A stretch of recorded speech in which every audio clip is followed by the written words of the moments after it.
சொல்றாங்க. பக்தி தொண்டு மூலமா நம்ம வந்து போகும்போது இது வந்து நல்ல ஒரு உதாரணமா நமக்கு தெரியும். Next press. இறைவனை வந்து நம்ம 3 விதமா வந்து வணங்கலாம். இறைவனை வந்து இந்த உலகத்துல இருக்கக்கூடிய வந்து 3 விதமா வணங்கிக்கிட்டு இருக்காங்க. நல்லா இதை வந்து ஞாபகம் வச்சுக்கோங்க. இறை ஜோதியா, இறைவன் வந்து ஜோதியா இருக்காரு. அவரு ஏன்னா சூரிய கோடி தேஜஸ் அவருக்கு. அவருடைய தேஜஸ் வந்து எது கூட நம்மளால வந்து கம்பேர் பண்ண முடியாது. அவர் உடல்ல இருந்து அவ்வளவு தேஜஸ் வந்துட்டு இருக்கும். அதை வந்து பிரம்மன், பிரம்ம ஜோதின்னு சொல்லிட்டு சொல்லுவாங்க. ஒரு சில பேர் அந்த பிரம்ம ஜோதியை வழிபடுவாங்க. இதுதான் வந்து இந்த ஜோதி, இறைவனை வழிபடக்கூடிய முறையும் அவர் வந்து விளக்குறார். பிரம்ம ஜோதியா இருக்கு. இப்ப வந்து ஒரு சில பேர் என்ன பண்ணுவாங்க, அவங்களுக்குள்ளார என்ன பண்ணுவாரு, பரமாத்மாவா இருப்பார். Next press. பரமாத்மாவா இருப்பாரு. பரமாத்மா உள்ளார வந்து அவர் இருக்கார். பரமாத்மா. அடுத்த ஒரு சில பேர் என்ன பண்ணுவாங்க, அந்த பரமாத்மாவை கும்பிடுவாங்க. இது வந்து கண்ணன் வந்து நம்ம இந்த இதே போல கண்ணனை நம்ம எங்க பார்க்கலாம்னா வந்து வைகுந்தத்துல பார்க்கலாம். வைகுந்தத்துல இந்த கண்ணனா பார்க்கலாம். 3 விதமா நீங்க வந்து இறைவனை வந்து கும்பிடலாம். இறைவனுடைய ஒளி, இறைவனை ஒளி ரூபமா கும்பிடலாம். இறைவனை வந்து பரமாத்மாவை மனசுல நினைச்சு பார்க்கலாம். இறைவனை நீங்க வந்து அப்படியே கண்ணனா, சாட்சாத் கண்ணனா இப்ப நீங்க எப்படி வழிபடுறீங்களோ அதே போல இந்த உடலை நீத்த பிறகு நீங்க வந்து பார்க்கலாம்னு சொல்லிட்டு வந்து கண்ணன் வந்து பகவத்கீதையில சொல்றாரு. நான் சொல்லல, இந்த 3 விதங்களையும் வந்து பகவான் சொல்றாரு. எந்தெந்த விதங்களை நம்ம எட்டக்கேந்து பார்க்கும்போது அவரை பார்த்தா ஒரே ஜோதி போலதான் இருக்கும், ஒண்ணுமே தெரியாது. கிட்டக்க பக்தி தொண்டு பண்ணி போகும்போது நம்ம மனசுக்குள்ளார பரமாத்மாவை தோணுவார். இன்னும் கொஞ்சம் கிட்டக்க போய் பார்த்தா அந்த கண்ணனை பிடிக்காத ஆள் யாருமே இருக்க முடியாது. அந்த குட்டி கண்ணனை தெரியாத ஆட்கள் வந்து யாருமே இருக்க முடியாது. நீங்க வந்து அந்த கண்ணனை வந்து எப்படி அனுபவிக்கிறீங்களோ அதே போல மேல கோலோக விருந்தாவனம் போனா அதே போல அனுபவிக்கலாம். Next slide. Next slide. Press once again. இப்ப பகவான் என்ன பண்றாரு, ஆத்ம ஞானத்தை கொடுக்குறாரு. எத்தனை பேருக்கு ஆத்மாவை பத்திய ஞானம் தெரியும்? எத்தனை பேருக்கு ஆத்மாவை பத்திய ஞானம் தெரியும்னா வந்து பகவத்கீதையை படிச்சாதான் அது வந்து நல்ல ஞானம் கிடைக்கும். ஆத்மாவை பத்திய ஞானம். ஆத்மா எங்க இருக்குன்னு கேட்டா ஆத்மானா என்னன்னு சொல்லிட்டு கேட்பாங்க. நீங்க யாருன்னு கேட்டா நான் ராமன், நான் கோவிந்தன், நான் மாதவன் தான் சொல்லுவாங்களே தவிர நீங்க யாருன்னு அவங்களுடைய பேரை தான் சொல்லுவாங்களே தவிர ஆனா ஆக்சுவலா நான் வந்து ஆத்மா. இதுதான் ஆத்ம ஞானம். இதை வந்து பகவான் வந்து மிக தெளிவா வந்து சொல்லியிருப்பார் ஆத்ம ஞானத்தை பத்தி. தேஹினோ அஸ்மின் யதா தேஹே கௌமாரம் யவ்வனம் ஜரா ததா தேகாந்திர பிராப்தி தீரஸ்தத்ர நமுக்யதி. தேகத்தை உடையவனின் உடல் சிறுவயது, இளமை, முதுமை என்று கடந்து செல்வதை போல ஆத்மா மரணத்தின் போது வேறு உடலுக்கு மாற்றம் பெறுகின்றது. நிதான புத்தியுடையவர் இது போன்ற மாற்றத்தால் திகைப்பதில்லை. நம்மளே பாக்குறோம், நம்ம உடம்ப சின்ன வயசுல எப்படி இருந்தோம்னு நம்ம பாக்குறோம், கொஞ்சம் இளமை வந்தோடனே எப்படி இருக்கு பாக்குறோம், முதுமை வந்ததையும் பாக்குறோம். இப்படி நம்மளே நம்ம உடம்ப பார்க்கும்போது உடல் ஒவ்வொரு நிமிஷமும் மாறிக்கிட்டே இருக்கு. உடல் வந்து உடலை மாற்றத்தை யாராலையும் தடுத்து நிறுத்த முடியாது. அதே போல வந்து என்னன்னா இந்த உடல் வந்து வயதானவனே என்ன பண்ணுது, இந்த பழைய உடலை நீக்கிட்டு என்ன பண்ணுது, உள்ளார ஆத்மா வந்து அப்படியே அதை வந்து தாண்டி வெளியில போயிடுது. இதை வந்து யாருன்னா நிதான புத்தியுடையவர், தீரஸ் சொல்றா, தீரஸ் தத்ரன முய்யதி. நிதான புத்தியுடையவர், நல்ல அறிவுடையவங்க வந்து மரணத்தை பத்தி கவலைப்பட மாட்டாங்க. மரணம்னா என்ன, இந்த உடம்பு போயிடுச்சு, அதாவது வந்து பழைய சட்டை கீஞ்சு போயிடுச்சுன்னா என்ன பண்ணும், அந்த சட்டையை தூக்கி போட்டு வேற சட்டை மாத்திக்கும்னு சொல்லிட்டு இது வந்து அந்த ஞானி ஆத்ம ஞானிகளுக்கு வந்து தெரியும். இந்த ஆத்ம ஞானத்தை பகவான் இந்த பகவத்கீதையில அவ்வளவு தெள்ள தெளிவா சொல்றாரு. இதை ஏன் சொல்றாருன்னா பதில் ஒண்ணு, அவர் இரக்கம் காட்டுறாரு. யாருக்கு இரக்கம் காட்டுறாரு, அவருடைய தாத்தா பீஷ்மாச்சாரியரை கொல்லணும், துரோணாச்சாரியரை கொல்லணும், நண்பர்களை கொல்லணும்னு சொல்லி இது பண்றாரு. அர்ஜுனா நீ வந்து அவங்க உடலை தான் பாக்குற, இந்த உடலை நீ அழிச்சுனா ஆத்மாவை அழிக்க முடியாது, ஆத்மா அழிவற்றது அர்ஜுனான்றாரு. நீ வந்து உடம்பதான் அழிக்க முடியும், நீ வந்து அதர்மம் புரியுற அவங்களுடைய உடலை தான் அழிக்க முடியும். நீ அந்த அதர்மிகளை வாழ விட்டனா அவங்க இன்னும் அதர்மங்களை பண்ணிக்கிட்டு தான் இருப்பா. நீ இப்ப இவங்களை வந்து கொன்னுட்டா நீ வந்து அவங்களுக்கு வந்து ஒரு நல்ல வழியை தான் காட்ட போற. ஏன்னா வந்து மேலும் மேலும் பாவத்தை சேர்த்துக்க மாட்ட. அதனால நீ கொல்ல போறது உடலை மட்டுமா தான் தவிர ஆத்மா கிடையாது. நீங்க இந்த படத்துல பாக்கலாம், சின்ன குழந்தையில இருந்து அப்படியே வளர்ந்து வயசாகி திரும்ப இறந்து போயிடும். திரும்ப என்ன பண்றதோ குழந்தை பிறப்பெடுக்கிறோம். நான் போன அத்தியாயத்திலே சொன்னேன், நம்ம வந்து மொத்தம் 84 லட்சம் உயிரினங்கள்ல பிறப்பு எடுத்திருக்கோம். எப்படி எடுக்கிறோம், நம்மளுடைய கர்ம வினைகள், நம்ம செய்யக்கூடிய கர்ம வினைகளுக்கு தகுந்தா போல இந்த 84 லட்சம் இதுல எடுக்கிறோம். அதனால வந்து என்னன்னா ஆத்மா எதுக்குமே கவலைப்படுறது இல்லை, கர்மத்தை சேர்க்குதே, வேற வேற பிறவி எடுத்து அது போய்கிட்டே இருக்கு. இதுதான் வந்து நடக்குது. இந்த ஆத்ம ஞானத்தை சொல்லி முதல் கேள்விக்கு பதில் சொல்றார்.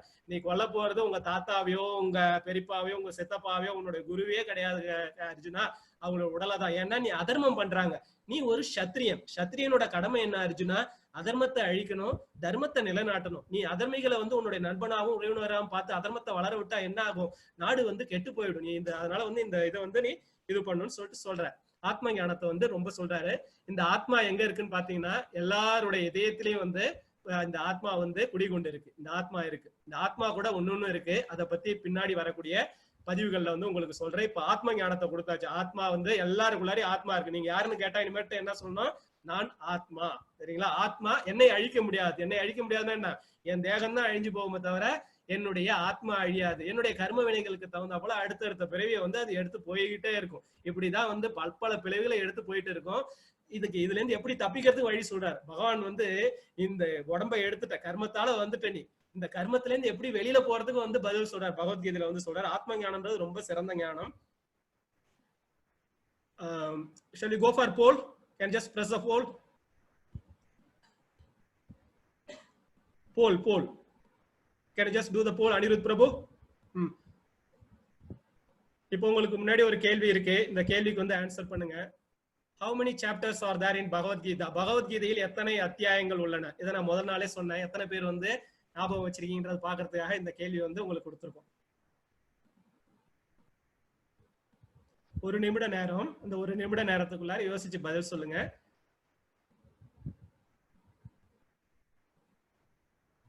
பகவத்கீதையில் மொத்தம் எத்தனை அத்தியாயங்கள் உள்ளன? எல்லாருமே ஆன்சர் பண்ணலாம்.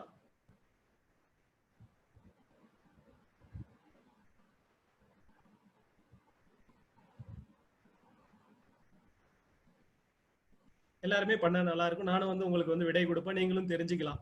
தவறு ஒன்றும் கிடையாது. அதாவது தவறுகளில் இருந்தா வந்து நம்ம மனிதன் வந்து பல விஷயங்களை வந்து கத்துக்கொள்கிறான்.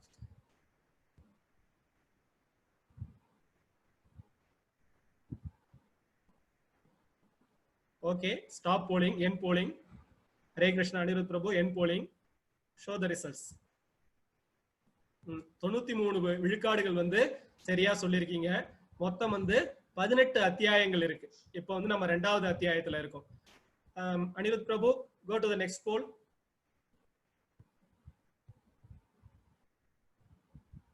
Stop sharing the results. Go to the next poll. Next question.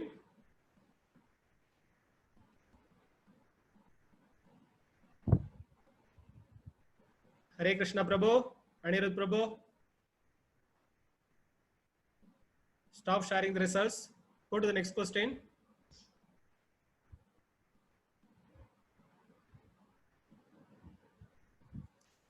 How many slokas are there in Bhagavad Gita? Bhagavad Gita மொத்தம் எத்தனை ஸ்லோகங்கள் உள்ளன?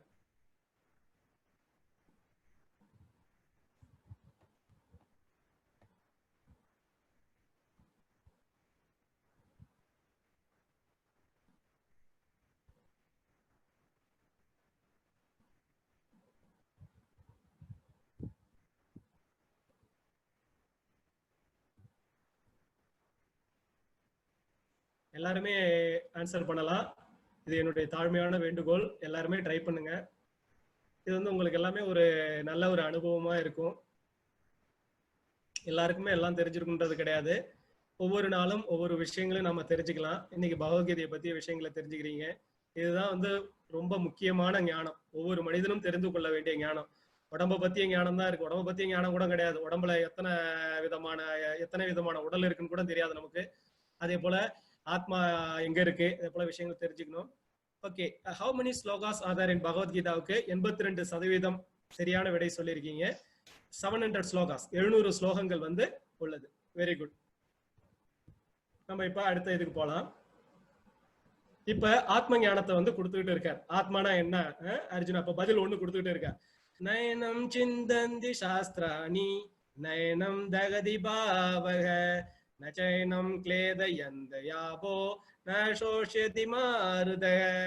சொல்றார், ஆத்மா எந்த ஆயுதத்தாலும் துண்டிக்கப்பட முடியாதும், நெருப்பால் எரிக்கப்பட முடியாதும், நீரால் நனைக்கப்பட முடியாதும், வீசும் காற்றால் உலர்த்தப்பட முடியாதுன்றார். ஆத்மா ஒண்ணுமே பண்ண முடியாது. ஆத்மா எங்க இருக்குன்னு கேட்டா நீங்க இனிமேட்டு பதில் சொல்லணும். எல்லாருமே பகவத்கீதை கிளாஸ் அட்டன் பண்ணிருக்கீங்க. ஆத்மா ஹிருதய கமலத்துல அப்படியே அழகா இருக்கார், உள்ளார இருக்கார். எதுக்குள்ளாரையும் அது வந்து எதுலயும் இது ஆகல. கர்மத்தால பிறப்பு எடுத்துட்டாரு. உள்ளார வந்து அழகா இந்த உடல் முழுக்க அவர் தான் சக்தியை கொடுத்துட்டு இருக்காரு. இந்த உடம்ப விட்டு உயிர் போதுன்றாங்கல்ல, இந்த ஆத்மா உடம்ப விட்டு போயிடுச்சுன்னா இந்த உடலுக்கு மரியாதை கிடையாது. இந்த உடல் வந்து இந்த ஆத்மா இருக்கிற வரைக்கும் தான். இந்த ஆத்மா எதுக்கு இருக்குன்னா கர்மத்தை தீர்த்துக்கிறதுக்காக உள்ளார வந்திருக்கு. இந்த உடலை எடுத்திருக்கு. கர்ம வினையினால வந்து இந்த உடலை எடுத்திருக்கு. ஆத்மாவை நீங்க இந்த உடம்பதான் என்ன வேணாலும் பண்ணலாம் தவிர ஆத்மா ஒண்ணும் பண்ண முடியாது. எந்த ஆயுதத்தாலும் வெட்ட முடியாது, நெருப்பாலும் எரிக்கப்பட முடியாது. இன்னொன்னு, இன்றைய விஞ்ஞானிகளால உயிரோட சைஸ் என்னன்றத சொல்ல முடியாது. ஆனா நம்மளுடைய சாஸ்திரம் வந்து நம்ம உயிரோட சைஸ், ஆத்மாவோட சைஸ் என்னன்றத சொல்லுது. நம்மளுடைய தலைமுடி இருக்கு பாத்தீங்களா, அதுல வந்து டிப், அந்த முடியினுடைய நுனி, அதை எடுத்து 10,000 மடங்கா அதை வெட்டணும். 10,000 மடங்கா யோசிச்சுக்கோங்க. அதுல ஒரு பங்கு யோசிச்சு கூட பார்க்க முடியாது, அவ்வளவு சின்னது. ஆனா அது நம்ம உடம்பு முழுக்க பரவி இருக்கு, உடம்பு முழுக்க வந்து எனர்ஜியை கொடுத்துட்டு இருக்கு இந்த ஆத்மா. ஆத்மா இல்லைன்னா ஒண்ணுமே கிடையாது. இந்த ஆத்மா தான் உடலை நடத்திட்டு இருக்கு. சோ இனிமேட்டு நீங்க யாராவது கேட்டா, நீங்க யாருன்னு கேட்டா ஆத்மான்னு சொல்லிட்டு சொல்லணுமே தவிர நான் இந்த உடல் இல்லைன்ற இதுதான் பகவத்கீதையோட மெயின் கான்செப்ட். ஆத்மா, நான் ஆத்மா என்கின்ற அந்த ஞானம். எதுலயும் ஒண்ணுமே பண்ண முடியாது. இப்ப நான் இந்த ஒரு படத்தை காட்டியிருக்கேன். இந்த படத்துல இருந்து உங்களுக்கு வந்து நான் இந்த ஆத்ம ஞானத்தை இன்னும் வந்து விளக்க போறேன். முண்டக உபநிஷத்துக்கள் எல்லாம் வேதத்தை பத்தி சொல்றதுக்காக வந்தது. வேதத்தை வந்து எக்ஸ்பிளைன் பண்றது வந்து முண்டக உபநிஷத். இந்த படத்துல நீங்க 2 பறவைகள் பாக்குறீங்க. ஒரு பறவை என்ன பண்ணுது, பழத்தை எடுத்து கடிச்சு கடிச்சு சாப்பிட்டுக்கிட்டே இருக்கு. இன்னொரு பறவை அதை அப்படியே வேடிக்கை பார்த்துக்கிட்டே இருக்கு. இது எங்க உட்காந்துருக்குன்னா மரத்துல உட்காந்துருக்கு. இது வந்து முண்டக உபநிஷத்துல நம்மளை பத்தி சொல்லக்கூடியது, யாருக்குமே தெரியறது கிடையாது. இந்த 2 பறவை இருக்கு பாத்தீங்களா இல்லையா, இந்த 2 பறவையும் மரத்துல இருக்கு. இந்த மரம் தான் வந்து நம்முடைய உடல். இந்த உடல், இதுல இருக்கக்கூடிய பழங்கள் தான் வந்து நம்முடைய செயல்கள். இந்த பழங்கள் தான் கொத்தி கொத்தி தின்னுட்டு இருக்கு பாத்தீங்களா இல்லையா, இதுதான் ஆத்மா. ஆத்மா வந்து என்ன பண்ணுது, பழத்தை, அதாவது வந்து செயல்கள், அதாவது பலவேறு விதமான செயல்களை ஆசைப்பட்டு அந்த பழத்தை தின்னுட்டு இருக்கு. பக்கத்துல யாரு உட்கார்ந்துருக்கா, பரமாத்மா, ஸ்ரீமன் நாராயணன் கிருஷ்ணனே வந்து உட்கார்ந்துருக்கா. சாட்சாத் அந்த பரம்பொருளே உட்கார்ந்துருக்கார். எல்லாருக்குள்ளாரையும் ஆத்மா இருக்கு, பரமாத்மாவும் இருக்கு. எல்லாரும் புரிஞ்சுக்கணும், சரிங்களா? இப்ப யாருக்காவது நம்ம வந்து மரியாதை கொடுக்கறோம்னா என்னன்னா, உள்ளார இருக்க பரமாத்மாவுக்கு தான் கொடுக்கிறோம். அந்த ஒரு நினைப்போட தான் நம்ம வந்து அவங்களை வந்து வணங்கணும்.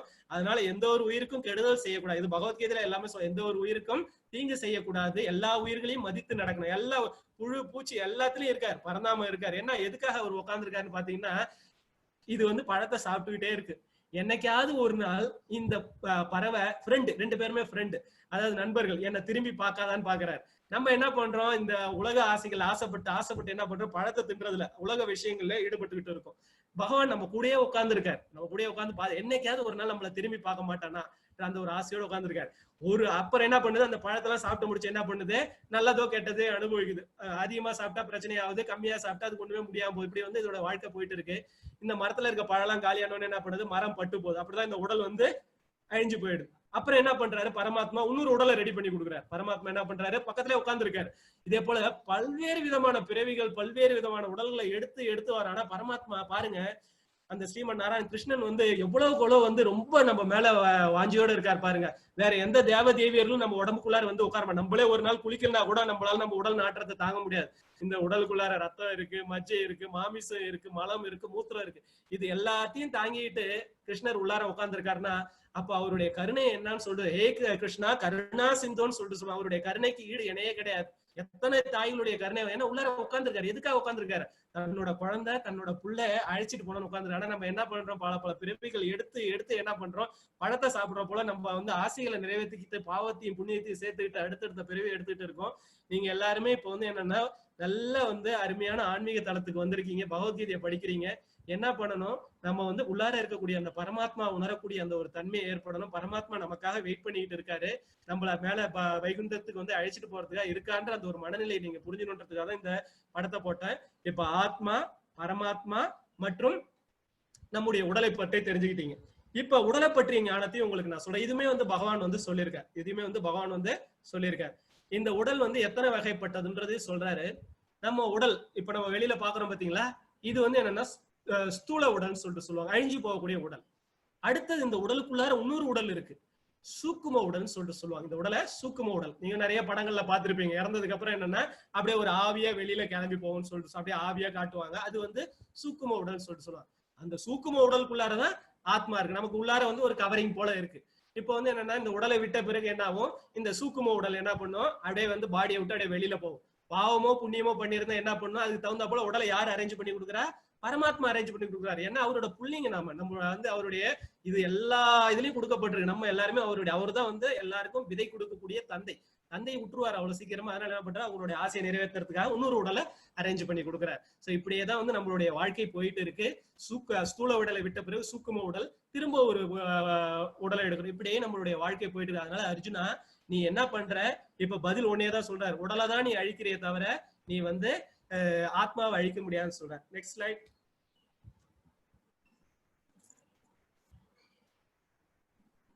இதுதான் பாருங்க, நீங்க வந்து அப்படியே வந்து ஆத்மா இது உள்ளார தான் சூக்கு மாடல் உள்ளார ஆத்மா ஒண்ணுமே பண்ண முடியாதுன்றதை இந்த பிக்சர் மூலமா பாக்குறோம். Next slide. ரெண்டாவது கேள்வி, press, just press it, one more press. இப்ப இந்த படத்துல ரெண்டாவது கேள்விக்கு வந்தாச்சு. நம்ம ரெண்டாவது கேள்வி என்ன கேட்டாரு, எனக்கு இவங்க எல்லாம் கொண்டுட்டு என்ன இன்பம் கிடைக்கணும், எதுக்கு கண்ணா சண்டை போட சொல்ற, நீ பாட்டு சத்தம் போடாம நீ பாட்டு சண்டை போடுன்னு சொல்ற, எதுக்கு நான் சண்டை போடணும்னு கேக்குறேன், எனக்கு என்ன இன்பம் கிடைக்கும், இவங்களை கொண்டுட்டு நான் என்னத்த இன்பத்தை அடைய முடியுன்றாரு. அப்பதான் பகவான் சொல்றாரு, அர்ஜுனா நீ ஒரு சத்திரியன், சத்திரியனோட வேலை என்ன, சண்டை போடுறது. அந்த காலத்துல இது நம்ம சாஸ்திரங்கள்ல சொல்லப்பட்டிருக்கு, வலிய வரும் போர் வாய்ப்புகளை சத்திரியர்கள் முறையாக பயன்படுத்திக் கொள்ளும். சத்திரியனுக்கு சண்டை வந்ததுன்னா சந்தோஷப்படுவான். ஏன்னு பார்த்தா போர்க்களத்துல இறந்துட்டா அவன் தேவலோகம் போவான். மேல இருக்க படத்தை பாத்தீங்களா, இந்த தேவலோகத்துல வந்து போயிட்டு அவன் சுகத்தை அனுபவிப்பான். தேவலோகத்து மேல இருக்கக்கூடிய லோகத்துக்கு போய் அவன் அந்த சண்டையில வெற்றி பெற்றுட்டான்னா கீழே வந்து ராஜ்யத்தை அடைய போறான். என்ன அர்ஜுனா இதுக்கு போய் நீ கவலைப்படுற, இன்பம் எங்க இல்லைன்ற, நீ இறந்துட்டா கூட கவலைப்பட வேண்டாம், மேல உனக்கு தேவலோகம் ரெடியா இருக்கு, போய் ஹாப்பியா இரு அர்ஜுனா. நீ வின் பண்ணிட்டேன்னா இங்க வந்து இந்த கிங்டத்தை வந்து, அதாவது இந்த ராஜ்யத்தை நீ வந்து இது பண்ணலாம். எந்த விதத்திலயும் நான் வந்து எல்லாத்தையும் கரெக்டா தான் செட் பண்ணி வச்சிருக்கேன். நீ ஒரு சத்திரியனா சண்டை போட வேண்டியது மட்டும்தான் உன்னுடைய கடமை. உன்னுடைய கடமையை நீ கரெக்டா செய்யணும் அர்ஜுனன்றது வந்து இங்க வந்து சொல்றாரு. Next press.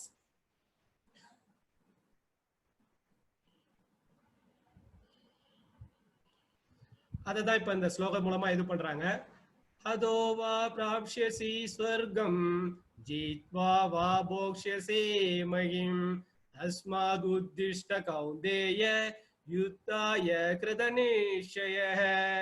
குந்தியின் மகனே, போர்க்களத்தில் நீ கொல்லப்பட்டால் சொர்க்கத்தை அடையலாம், வெற்றி பெற்றால் இவ்வுலகனை அனுபவிக்கலாம்.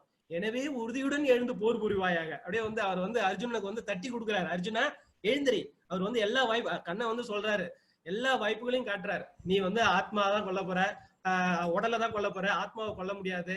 அப்புறம் வந்து என்ன, நீ வந்து சண்டை போட்டனா வந்து உனக்கு வந்து நீ இறந்தா கூட வந்து உனக்கு மேலோகம் கிடைக்க போகுது, வெற்றி பெற்றா இந்த ராஜ்யத்தை, வளமான ராஜ்யத்தை நீ அனுபவிக்கலாம் அர்ஜுனா. எதுக்காக நீ கவலைப்படுறதுக்கான விஷயமே கிடையாது. நீ இந்த உடலை பத்தி நீ வந்து திங்க் பண்ணிட்டு இருக்கிறதுனாலதான் வந்து உனக்கு வந்து இந்த விஷயங்கள் வந்து இருக்கு.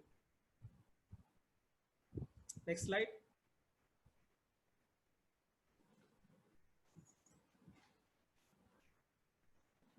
இப்ப வந்து அர்ஜுனனை பத்தி வந்து ரொம்ப இதுவா சொல்றாரு. அர்ஜுனன் வந்து குடாகேசன். அர்ஜுனனுக்கு இன்னொரு பேர் என்னன்னா குடாகேசன், தனஞ்சயன். அர்ஜுனனை வந்து அவ்வளவு கூட வந்து கண்ணனுக்கு ஏன் பிடிக்கும், எல்லாரும் கேட்டீங்க.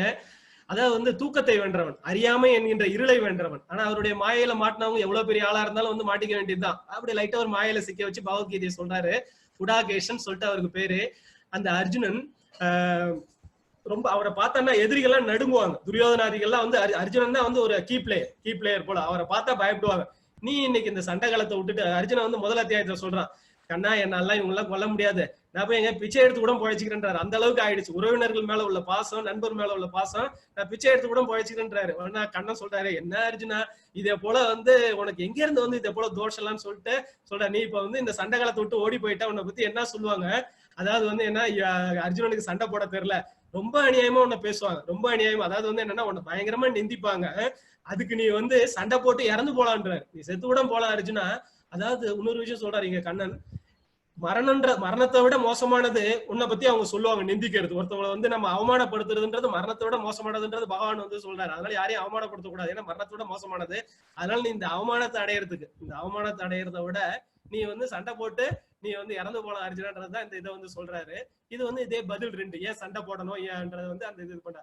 அவாச்சியவாதாம் சபஹூன் வதிஷ்யந்தி தவாஹிதஹ நிந்தந்தஸ்தவ சாமர்த்தியம் ததோ துக்கதரம் நுகிம். அன்பில்லாத வார்த்தைகள் பலவற்றை கூறி உனது எதிரிகள் உனது திறமையை நிந்திப்பார்கள். அதை விட மிகுந்த துன்பம் தரக்கூடியது வேற என்ன இருக்க முடியும். அதாவது நம்மளை பார்த்து நம்மளுடைய எதிரிகள் சிரிச்சா எப்படி இருக்கும் அர்ஜுனா, இதை பாரு எழுத்தா போல கௌரவ சேனையில நீ விட்டுட்டு ஓடிட்டேன்னா பாரு, அவனுக்கு சண்டை போட தெரியல, இதை போல ஒரு கோழை முன்னாடி நம்ம சண்டை போட வந்துட்டு சொல்லுவாங்க. அதுக்காக நீ கவலைப்படாத அர்ஜுனா, போய் சண்டை போடு, நீ சண்டை போட்டு இறந்தா கூட பரவாயில்ல, உனக்கு மேல ராஜ்யம் கிடைக்கும், நீ வின் பண்ணலான்ற அவருக்கு பலவிதமான விஷயங்களை வந்து அர்ஜுனன் வந்து தேர்த்துறாரு. இப்படிதான் நம்ம அனைவருமே அர்ஜுனனாக மனக்குழப்பத்தில் உள்ளோம்.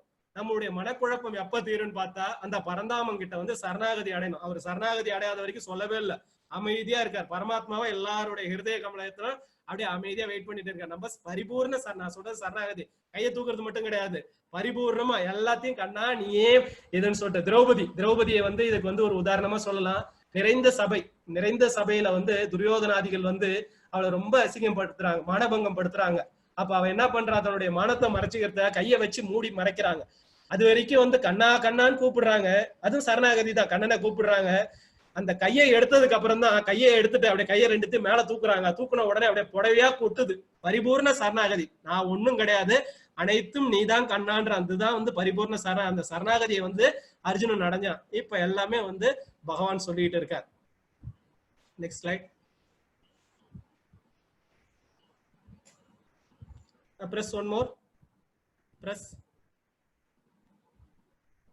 Hare Krishna. Press one more. Press. 2 or 3 times press. I want some photos. Okay, fine.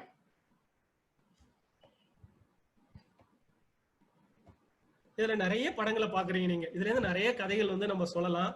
பகவத்கீதையில இல்லாத விஷயமே கிடையாது.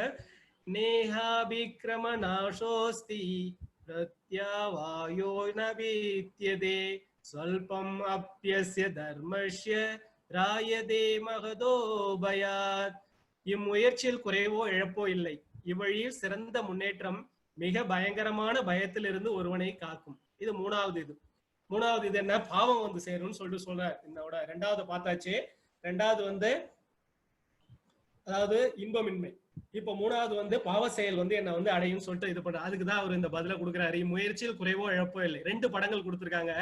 நீங்க இதுல பாத்தீங்கன்னா இந்த லெப்ட் ஹேண்ட் சைட்ல மேல அது யாரும் பார்த்தா விபீஷணன் வந்து ராமர் கிட்ட வந்து சரணாகதி அடைகிறார். சரணாகதி அதாவது வந்து அண்ணன் வேணாம், யாருமே வேண்டாம், ராவணனே வேண்டாம், என்னுடைய குலமே வேணாம், அவனை வந்து குலத்தை கெடுக்க வந்த கோடாரி காமன்னு சொல்லி திட்டுவான் ராவணன். அது கூட வேணான்னு சொல்லிட்டு யார நோக்கி வராரு, அந்த பரந்தாமன் ஸ்ரீமன் நாராயணன் ராமபிரானை நோக்கி வந்து வரார்.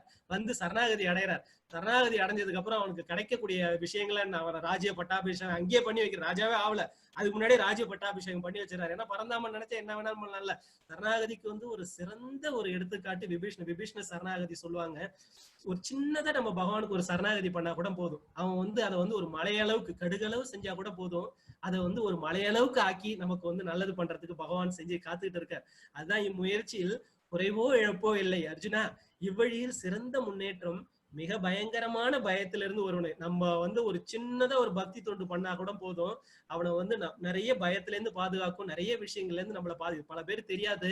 பக்தி தொண்டு செய்ய செய்ய பகவான் ஒவ்வொரு நிமிஷமும் நம்மளை பாதுகாக்கிறார். எப்படி நம்ம கர்ம வினைகள்ல இருந்து தப்பிக்கலாம்னா பக்தி தொண்டு ஒண்ணுதான். பகவான் வந்து அனுபவிக்க வைப்பான வழி தெரியாம நம்மளை பாதுகாத்து நம்மளை வந்து அவங்க கிட்ட கூட்டுக்கிட்டு போவோம். அதுக்கு வந்து இந்த ஒரு முதல் உதாரணம் வந்து நம்ம இதை பார்த்தோம். 2வது உதாரணம் பாத்தீங்கன்னா ஹனுமான் ரைட் ஹேண்ட் சைட்ல இருக்காரு. ஹனுமான் வந்து இலங்கையில போயிட்டு சீதாதேவியை பாக்குறாரு, அசோகவனத்தை அழிக்கிறாரு. அந்த நேரத்துல வந்து என்ன பண்றாரு, இந்திரஜித் வந்து அவரை பிரம்மாஸ்திரத்தால கட்டுப்படுத்தி கொண்டு போய் நிக்க வைக்கிறார் ராவணன் அரண்மனையில. தூதுவனை கொல்லக்கூடாதுன்னு விபீஷணன் தான் அங்கேயும் சொல்றாரு. அப்ப வந்து வாள்ல மட்டும் தீ வச்சு விட்டுருங்கன்னு சொல்றாரு. வாள்ல தீ வச்ச உடனே ஹனுமானுக்கு அவ்வளவு கோபம் வருது. அதாவது ஆஞ்சநேயர் நினைச்சிருந்தா என்ன பண்ணலாம், அங்கேயே அங்கேயும் எரிக்கக்கூடிய சக்தி ஆஞ்சநேயருக்கு உண்டு. ஆஞ்சநேயர் வந்து அவ்வளவு கூட வந்து சக்திமான். ஆனா அவர் என்ன பண்றாரு, தன்னுடைய கோபத்தை என்ன பண்றாரு, இலங்கையை அழிக்கிறதுக்கு மட்டும்தான் யூஸ் பண்ணிக்கிறார். நம்ம எல்லாருக்குமே கோபம் வரும், அதை என்ன பண்ணணும், கோபம் வந்ததுன்னா என்ன பண்ணணும்னா நம்ம வீட்டுல இருக்கக்கூடிய தெய்வத்தினுடைய அந்த ஒரு படத்தை எடுத்து வச்சு அந்த இடத்த சுத்தம் பண்றது, பூஜை ரூமை சுத்தம் பண்றது. இப்ப நம்மளுடைய கோபம் என்னாகும், அப்படியே படிப்படியா கம்மியாகி சாந்தமாயிடும். என்ன பண்ணா அது ஒரு வேலையில டைவர்ட் பண்ணும். என்ன வேலையில டைவர்ட் பண்ணோம், நம்ம வந்து பகவானை நோக்கி போகக்கூடிய வேலை. இதை வந்து ஹனுமான் என்ன பண்ணாரு, இதை வந்து அவருடைய பக்தி தொண்டுக்கு வந்து யூஸ் பண்ணிட்டார். அடுத்த ஒரு படம் இருக்கு, just press it. Hare Krishna, press it. இப்ப நீங்க ஒரு எலியை பாக்குறீங்க. இந்த எலிக்கு முன்னாடி வந்து என்ன இருக்குன்னா ஒரு பழம் இருக்கு. ஒரு சின்னதா ஒரு பழம் பாத்தீங்க. அந்த பழம் வந்து இந்த பழம் வந்து பைன் பழம் போல வச்சுக்கோங்களேன். அந்த பழம் இந்த எரியிற நெருப்பு போல அதுக்கு தோணுது, எரியிற நெருப்பு போல. அந்த நெருப்பு அணையிற போல இருக்கு, அந்த திரி வந்து உள்ளார போற போல இருக்கு. உடனே அந்த எலி என்ன பண்ணுது, அது வந்து ஒரு பைன் பழமா நினைச்சிட்டு என்ன பைனாப்பிளா நினைச்சிட்டு என்ன பண்ணுது, அந்த திரிய போய் என்னது கடிச்சு இழுத்து விடுது. டக்குன்னு அதுக்கு சுட்டு போகுது. சுட்டு போன உடனே என்ன பண்ணுது, அது ஓடி போயிடுது. இப்ப பார்த்தா வந்து என்ன பண்ணுது, தீபம் நல்லா எரிய ஆரம்பிக்குது. தீபம் நல்லா எரியுது. இப்ப எலி என்ன பண்ணிருக்கு, ஒரு சிறந்த தொண்டு செஞ்சிருக்கு, பகவானுடைய தீபத்தை ஏத்தி வச்சிருக்கு. இதையும் பகவான் என்ன பண்றாரு, அடுத்த பிறகுல ஒரு ராஜாவை கொடுக்குற. இதுக்கு ஒரு பெரிய கதையே இருக்கு. ராஜாவே வந்து அவர் ஆக்கி விட்டுறாரு. இந்த எலி வந்து இறந்த பிறகு அதை வந்து ஒரு ராஜாவே ஆக்கி விட்டுறாரு. இப்படி நம்ம பகவானுக்கு செய்யக்கூடிய ஒவ்வொரு கண்ணை எதையுமே கணக்கு வச்சுக்கிறதே கிடையாது. என்ன சின்னதா பண்ணா கூட போதும். அவர் வந்து அதான் சொல்றாரு, முயற்சியோ குறைவோ இழப்போ இல்லை அர்ஜுனா, நான் சொல்றதை கேட்டனா உனக்கு எல்லாமே நல்லதான் நடக்கும்னு சொல்லிட்டு உன்னோட பயத்துல இருந்து நான் உன்னை பாதுகாக்கிறேன்னு சொல்றாரு. Next slide.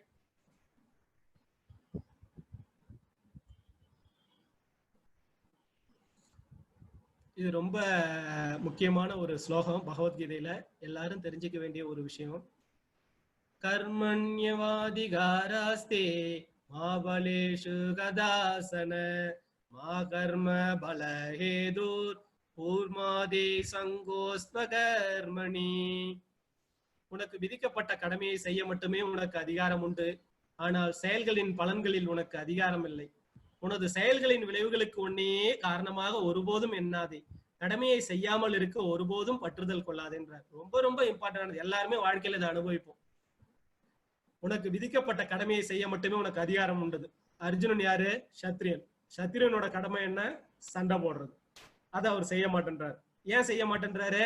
எனக்கு பாவம் வந்து சேரும், எனக்கு இன்பம் கிடைக்காது, குடும்ப பாரம்பரியம் போயிடும், பாவ செயல் வந்து சேருன்றாரு. இதெல்லாம் ஓகே அர்ஜுனா, உனக்கு விதிக்கப்பட்ட கடமையை நீ செஞ்சுதான் ஆகும்.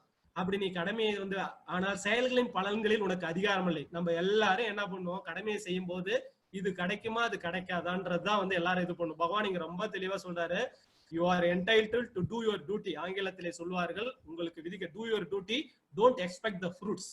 ஏன்ற பல பேருக்கு இது குழப்பமா இருக்கு. எப்படிங்க இது இல்லாம பலன் இல்லாம வேலை செய்ய முடியும்னு சொல்லிட்டு எல்லாருக்குமே இந்த ஒரு இது இருக்கும். எல்லாருமே பல பேர் என்கிட்ட இந்த கேள்வியை கேட்டிருக்காங்க.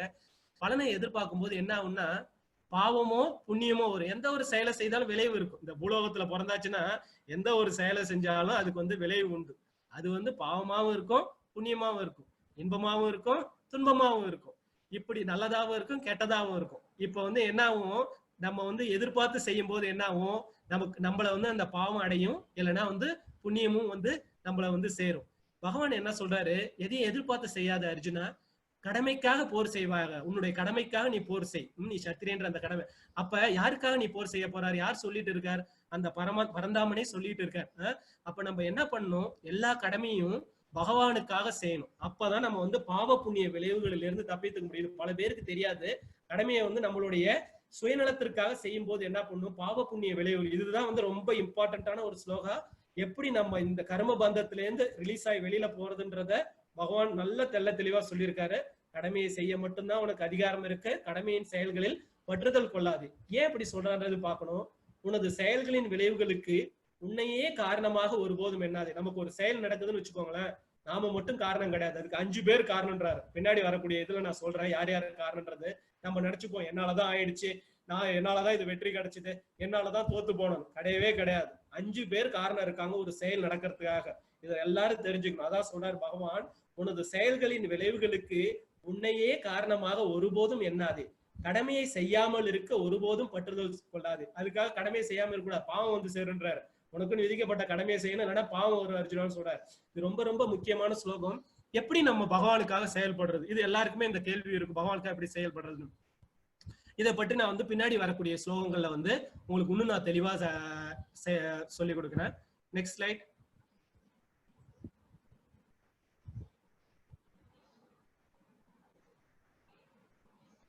இந்த படத்தை பாக்குறீங்க. இந்த படத்துல வந்து துரோணாச்சாரியர் அமர்ந்திருக்கார், வில்வித்தையை கத்துக் கொடுத்துட்டு இருக்காரு அர்ஜுனனுக்கு இளம் வயதுல நடந்தது.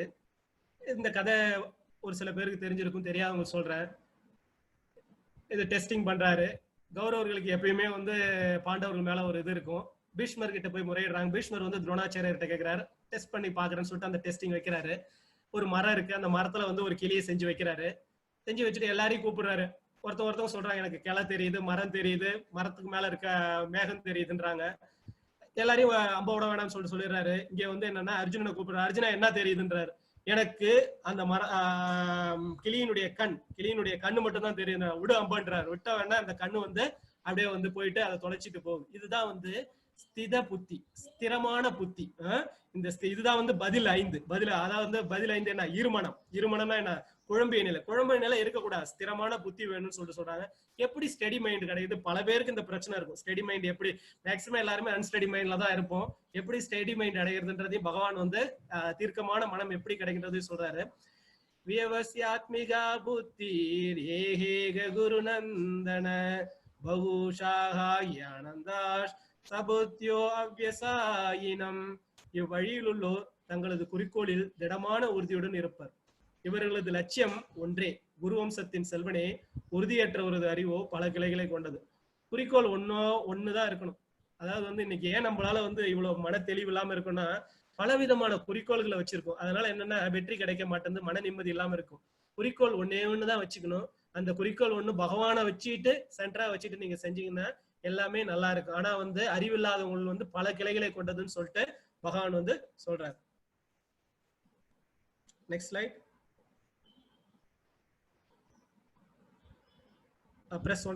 ஓகே. ஸ்ரீ பகவானுவாச பிரஜாகதி யதா காமான் சர்வான் பார்த்த மனோகதான் ஆத்மன் ஏவாத்மனா துஷ்டஹ சித பிரக்ஞா சதோச்சதே. புருஷோத்தமனான முழுமுதற் கடவுள் கூறினார், பார்த்தனே, எப்போது ஒருவன் தமது மனக்கற்பனைகளால் எழும் புலனுணர்ச்சிக்கான எல்லா ஆசைகளையும் துறந்து தூய்மையடைந்த மனதுடன் தன்னில் திருப்தி அடைகின்றானோ அப்போது அவன் தெய்வீக உணர்வில் நிலை பெற்றவன் ஆகிறான்னு சொல்றார். எப்போ ஒருத்தன் வந்து மனக்கற்பனைகளால் எழும் புலனுணர்ச்சி, இந்த புலன் இருக்கு பாத்தீங்களா இல்லையா? இந்த புலன்கள் வந்து 5 புலன்களும் நம்மள படுத்துற பாடு பஞ்சேந்திரியன் நம்மள படுத்துற பாடு இருப்பாரு சொல்லி மாளாது. புலன்களை கண்ட்ரோல் பண்றோம். புலன்கள் கண்ட்ரோல் ஆகவே ஆகாது. சொல்றா பேச்சுக்கு சொல்லலாம். ஏன்னு பார்த்தா கால நேர சூழ்நிலைகள் வரும்போது என்ன ஆகும், அந்த புலன்கள் அதோட வேலைகளை கரெக்டா காட்டிடும். சூழ்நிலைகள் வரும்போது நான் கண்ட்ரோல் பண்ணி வச்சிருக்கணும். ஒரு இனிப்பை பார்க்கும்போது என்ன பண்ணும், அந்த புலன் அதை எடுத்து சாப்பிடணும். என்னதான் ஒரு சுகர் பேஷண்ட் இருக்காங்க, அந்த இனிப்பை பார்த்த உடனே என்ன பண்ணும், அந்த புலன் அதை தூண்டி எப்படியாவது சாப்பிட வச்சிடும். அது இதே போலதான் இந்த 5 புலன்களும் சொல்லப்படும். அப்புறம் எப்படிதான் இந்த புலனை வந்து நம்ம கண்ட்ரோல் பண்றதுன்னு சொல்லிட்டு கேட்டீங்கன்னா, இந்த புலன்களை வந்து நம்ம வந்து பகவான் பக்கம் வந்து திருப்பி விடணும்.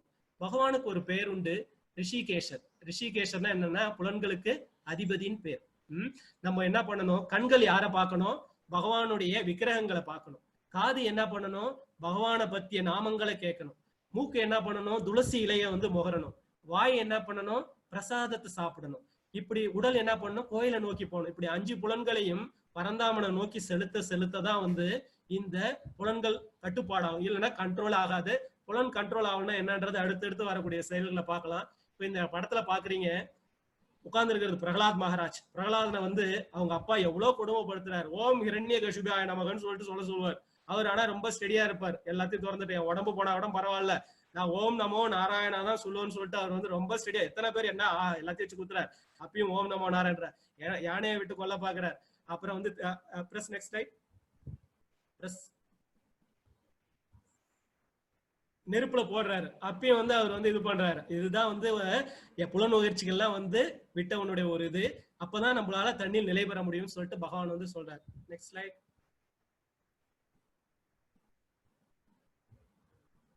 Next slide.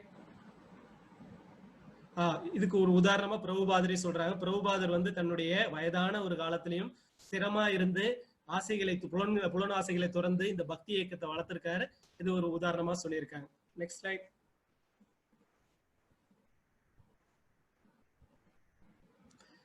த்யாயதோ விஷயான் பும்சஹ சங்கர்ஷ்டேஷாவஜாயதே சங்கா சஞ்சாயதே காமஹ காமத் குரோதா அபிஜாயதே. புலனோக்கு பொருள்களை சிந்திப்பதால் மனிதன் அதன் மேல் பற்றுதலை வளர்த்துக் கொள்கிறான். அந்த பற்றுதலிலிருந்து காமமும் காமத்திலிருந்து கோபமும் தோன்றுகின்றது. பார்த்தா இன்னைக்கு வந்து நம்ம புலனோக்கு பொருள்களை தான், அதாவது வந்து என்னன்னா பொருள் மேல ஆசை இல்லாத மனுஷனே கிடையாது. அவ்வளவு பொருள் ஆகி போயிடுச்சு. மெட்டீரியலிஸ்டிக் வேர்ல்ட் ஆகி போயிடுச்சு. எல்லாருக்கும் புலன்கள், அதாவது வந்து இந்த புலன்கள் என்ன பண்ணுது, அந்த பொருளை வாங்கு இந்த பொருளை வாங்குன்னு சொல்லிட்டு வந்து மனிதனை தூண்டுது. அதனால என்ன பண்றான், மனிதன் பொருள்கள் எல்லாத்துக்குமே மிஷின் வந்து போயிடுச்சு. வீட்டை துடைக்கிறதுல இருந்து கூட்டுறதுல இருந்து மனுஷனுக்கு வேலை எல்லாம் ஆக்கி அவனே இது பண்ணிடுச்சு. பற்றுதலை வளர்த்து கொள்றான். இப்ப என்ன பண்றான், அந்த பற்றுதல் என்ன பண்ணுது, அது மேல ஆசையை ஏற்படுது. ஒரு டிவி வாங்கணும், ஹையர் எண்ட் டிவி வாங்கணும்னா அது மேல காமம் ஏற்படுது. அந்த காமம் என்ன பண்ணுது, அதை வாங்க முடியாத ஒரு சூழ்நிலை வரும்போது என்ன பண்ணுது, கோபமா மாறுது. கோபம் ரொம்ப மோசமானது, காமம் ரொம்ப மோசமானது. இதெல்லாம் என்ன சொல்றாரு, நரகத்துக்கான கதவுன்னு சொல்லிட்டு பகவான் வந்து சொல்றார். இதை எப்படி நம்ம வின் பண்ணலான்றதையும் அதுக்கு உண்டான இதையும் பதில் சொல்றார். Next slide. क्रोधात् भवति सम्मोहः सम्मोहः स्मृतिविभ्रमः स्मृतिभ्रंशात् बुद्धिनाशो புத்திநாசாத் பிரணஷ்யதி. கோபத்திலிருந்து பூரண மயக்கமும் மயக்கத்தினால் நினைவு நிலை இழப்பும் ஏற்படுகின்றன. நினைவு குழம்புவதால் அறிவு இழக்கப்படுகின்றது. அறிவு இழக்கப்பட்டவுடன் ஒரு மீண்டும் ஜட வாழ்க்கையில் விழறான். சோ ஃபர்ஸ்ட் என்ன பண்ணுது, புலன்கள் வந்து பொருள் மேல ஆசையை தூண்டுது. அந்த பொருள் மேல ஆசை வந்து என்ன பண்ணுது, காமம் வருது. காமத்தை நம்மளால சாட்டிஸ்ஃபை பண்ண முடியல, என்ன பண்ணுது, அதான் இந்த பிக்சர்ல பாக்குறேன். காமத்தை சாட்டிஸ்ஃபை பண்ண முடியலன்னா என்ன பண்ணுது, மயக்கம் வருது, கோபம் வருது. கோபம் வந்தோடனே என்ன பண்ணுது, நமக்கே தெரியும் மயக்கம் ஏற்படும். அந்த மயக்கம் வந்தோடனே என்ன ஆகுது, நம்ம நினைவு தடுமாறுது, நம்முடைய நிலையை இழக்கிறோம். நினைவு கொள்ளும்போது என்ன பண்ணுது, அறிவு செயல்படா போகுது. அப்ப நம்ம தவறான காரியத்தை செஞ்சிடறோம். தவறான காரியத்தை செஞ்சோடனே என்ன பண்றோம், பாவத்துல சிக்கிக்கிறோம். பாவத்தை சிக்கணும்னா என்ன பண்றாரு, அடுத்த பர்த், நெக்ஸ்ட் ஜென்மா நமக்கு ரெடி ஆயிடுது. இப்படிதான் நம்ம வாழ்க்கை முழுக்க நம்மளுடைய பல பிறவிகளை, பல யோனிகளை சந்தித்து சந்தித்து அட்லீஸ்ட் இந்த பிறவியிலாவது நம்ம வந்து விடுதலை பெறணும். இந்த பிறவில விடுதலை பெறணும்னா இது எல்லாத்தையும் நம்ம வந்து வெளியில வந்தோம். இதை விட்டு வெளியில வரணும் என்ன பண்ணணும், அனைத்து புலன்களையும், புலன்கள் தான் ரொம்ப டேஞ்சரஸ் ஆனதுன்றார் பகவான், சரிங்களா? அதனால வந்து ஏதாவது ஒரு புலன் தப்பா போனா கூட போதும், எல்லா புலன்களையும் எடுத்துட்டு போய் அது கொண்டு போய் எங்கேயாவது நிக்க வச்சிடும். அதனால வந்து புலன்களை பகவானை நோக்கி செலுத்த வேண்டும். நான் 5 ப்ராசஸ் சொன்னேன், அந்த 5 வழிகளையும் ஃபாலோ பண்ணுங்க. அடுத்த நெக்ஸ்ட் ஸ்லைட். Next slide. இப்போ ஒண்ணு ஒண்ணா பார்க்கலாம். முதல்ல புலன்களின் பொருள்கள். புலன்களின் பொருள்களால என்ன பண்ணுது, நமக்கு வந்து பிரஸ், ஹரே கிருஷ்ணா, பிரஸ் காமம் ஏற்படுது. புலன்கள்னால காமம் ஏற்படுது. இப்ப அந்த காமம் அதிகமானவனே என்ன பண்ணுது, பிரஸ். காபத்தை தீர்க்க முடியலன்னா கோபமா வருது, பிரஸ். அந்த அது கோபம் என்ன பண்ணுது, மயக்கத்தை கொடுக்குது.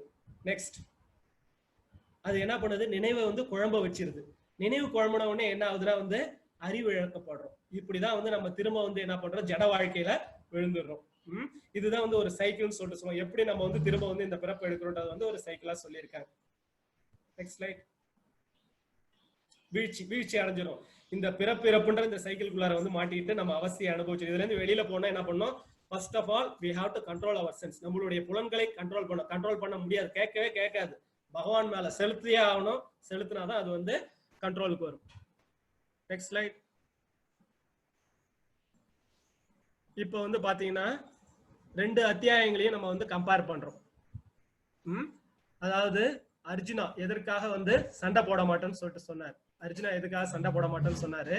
அத வந்து பகவான் வந்து எப்படி நீ சண்டை போடலான்றத வந்து சொல்றார். முதல்ல இரக்கம் காட்டுறார். இரக்கம் யாருக்கு, பீஷ்மாச்சாரியாருக்கும் துரோணாச்சாரியாருக்கும் இரக்கம் காட்டுறாரு. நான் உடல் இல்ல, நீ உடல் இல்ல, நீ ஆத்மான்றத சொல்லி அவனுக்கு புரிய வைக்கிறார். அடுத்தது பாத்தீங்கன்னா இன்பமின்மை. எனக்கு என்ன இன்பம் கிடைக்கும், அவங்களை பொண்ணு என்ன இன்பம் கிடைக்கும்னு கேக்குறாரு. உடனே சொல்றாரு சொர்க்கம் இல்லைன்னா ராஜ்யம் கிடைக்கும்னு சொல்லிட்டு சொல்றாரு. அதுக்கு பாவச்செயல், நான் இவங்களை கொண்டா எனக்கு பாவம் தான் வருன்றார். அதெல்லாம் கிடையாது. பக்தியோட நான் சொல்றேன் அர்ஜுனா, என்கிட்ட சரண்டர் ஆயிட்டேன், நான் சொல்றேன் கேளு, நீ செய். பக்தியோட செஞ்சா எந்த விஷயமும் பாவம் கிடையாதுன்னு சொல்லிட்டு சொல்றாரு. பகவானை முன்னிறுத்தி நம்ம செய்யணும். அதுக்காக வந்து பாவங்களை செய்ய சொல்லல, எந்த ஒரு விஷயத்தையும் பகவானை நோக்கி நம்ம செய்யணும்னு சொல்றாரு. குடும்ப பாரம்பரியம். குடும்ப பாரம்பரியத்தை என்ன அர்ஜுனா நீ இது பண்ண போற, பூரா எழுத்தாப்பால இருக்கவங்க பூரா அதர்மம் செய்யறவங்க, அதர்மத்துக்கு துணை போறவங்க, கௌரவர்களுக்கு துணை, அதர்மத்துக்கு துணை போறவங்க, இவங்களை நீ வளர விட்டுனா என்ன பண்ணும், இந்த சமுதாயம் கெட்டு போயிடும். சமுதாயம் சீரழிஞ்சா வந்து குல தர்மமே கெட்டு போயிடும். நீ என்னமோ வந்து குழந்தைங்களை பார்த்துக்க முடியாதுன்ற, இவங்களால குழந்தைங்களே ஒழுங்கா வளர்க்க முடியாது. அதனால நீ போர் செய்து அதர்மிகளை அழித்து தர்மத்தை காக்கணும் அர்ஜுனான்னு சொல்லிட்டு அதுக்கு ஒரு இது சொல்ற. அடுத்தது இருமணம். இருமணம்னா என்ன, அதாவது வந்து எப்பயுமே நமக்கு டைலமா இருக்கும், இதை செய்யலாமா அதை செய்யலாமான்னு. அந்த ஒரு சிச்சுவேஷன்ல ஆண்டவனுக்கு சேவை செய்யுங்கள். பகவானுக்கு பக்தி தொண்டை பத்தி இங்க ரொம்ப தெளிவா சொல்றாரு. கர்ம யோகா, பக்தி யோகா. கர்ம யோகானா என்ன, வந்து கடமையை பலனை எதிர்பார்க்காம செய்யணும். பக்தி யோகான்றது பகவானுக்காக எல்லாத்தையும் செய்யறது, புலன்களை நம்ம இது பண்ணணும். இதோட இந்த இது முடிந்து விட்டது. இப்போ முதல் அத்தியாயம் 2ஆம் அத்தியாயம் நன்றாக பார்த்தோம். இப்போ வந்து நம்ம வந்து போலுக்கு போலாம். ஹரே கிருஷ்ணா பிரபுஜி, can you start the poll? The duties towards the soul. அதாவது வந்து ஆத்மாவுடைய கடமைகள் என்ன? ஹரே கிருஷ்ண மகாமந்திரத்தை சொல்றதா, ரீடிங் அண்ட் டிஸ்கசிங் பகவத்கீதா, பகவத்கீதையை பத்தி படிக்கிறதா, இல்ல அப்புறம் வந்து சத்துவகுணம் பத்தி. சத்துவகுணம்ன்றது ரொம்ப அமைதியான குணம். ஆல் ஆஃப் தி அபோவா, இது எல்லாமே, அதாவது எல்லாமே 3 வான்னு சொல்லிட்டு கேள்வி கேட்டிருக்காங்க.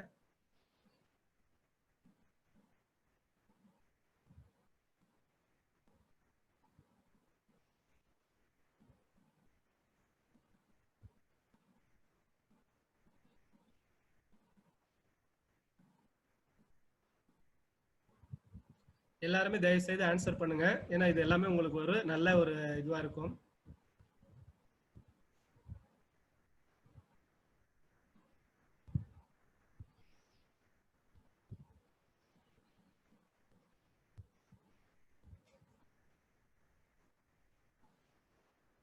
Hey Krishna Prabhu, show the results. In polling, show the results. All of the above தான் சரியான இது. ஹரே கிருஷ்ண மகாமந்திரத்தை சொல்லணும், பகவத்கீதையும் படிக்கணும், அப்புறம் வந்து சத்துவ குணத்தையும் வளர்த்துக்கணும். இது எல்லாமே இருந்தாதான் வந்து ஆத்மா வந்து தெளிவடைந்து பகவானை போய் சேரும். நெக்ஸ்ட் போல்.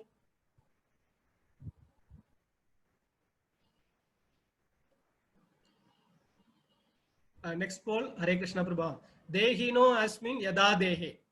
தேஹினோ அஸ்மின் யதா தேஹேன்றது வந்து the soul sees the body undergo different changes. soul வந்து பாடி சேஞ்ச் ஆகுறத பாக்குதா, இல்ல பாடி வந்து சோல் சேஞ்ச் ஆகுறத பாக்குதா, இல்ல மைண்டும் பாடி சேர்ந்து சோல் சேஞ்ச் ஆகுறத வந்து பாக்குதா, இல்ல வந்து மைண்ட் வந்து பாடி வந்து சேஞ்ச் ஆகுறது வந்து பாக்குதா? இப்ப எது பாக்குது, எது வந்து பார்வையாளனா இருந்து மாற்றத்தை பாக்குதுன்னு சொல்லிட்டு கேக்குறாங்க.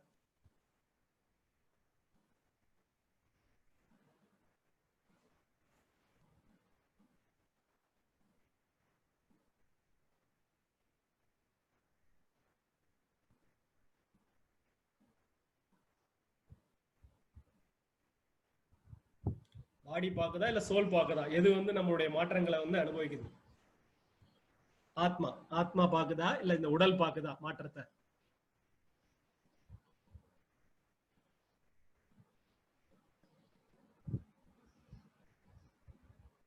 ஹரே கிருஷ்ணா பிரபு. End polling, share the results. 75 விழுக்காடுகள் சரியா சொல்லியிருக்கீங்க. the soul sees the body. Soul தான் பாக்குது, அது வந்து அப்படியே சும்மா பாத்துக்கிட்டே இருக்கு, வேற வேற பாடி மாறி போறது, இளம் வயது, முதுமை, சிறு வயது, இதெல்லாம் சோல் தான் பாத்துக்கிட்டு இருக்கு. go to the next poll.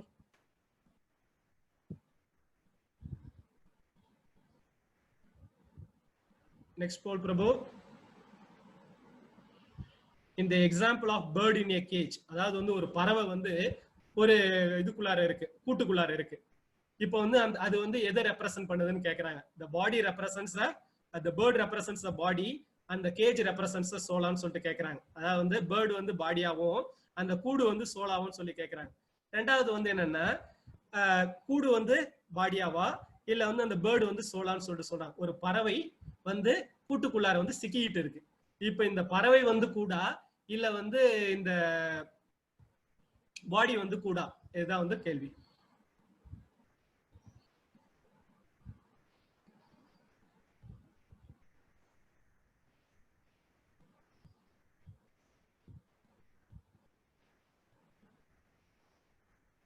எல்லாருமே ஆன்சர் பண்ணலாம், எல்லாம் ஒரு நல்ல வாய்ப்பா இருக்கும், எல்லாரும் தெரிஞ்சுக்கலாம், விஷயங்களை தெரிஞ்சுக்கலாம்.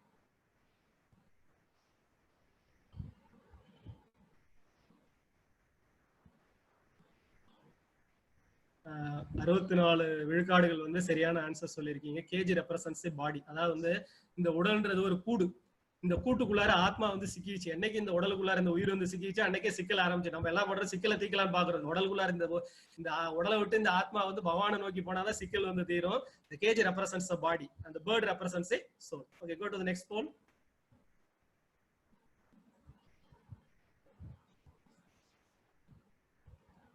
Lord Krishna has how many opulence in fullness?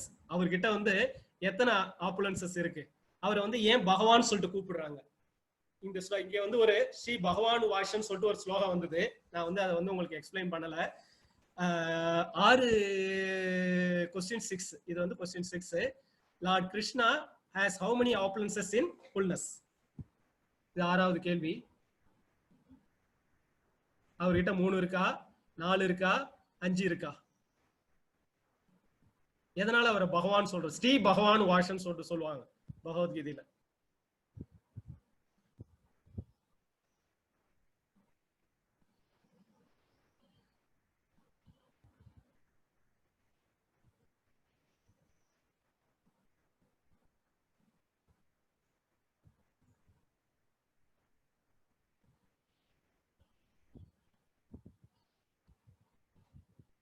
Hare Krishna Prabhu. End polling.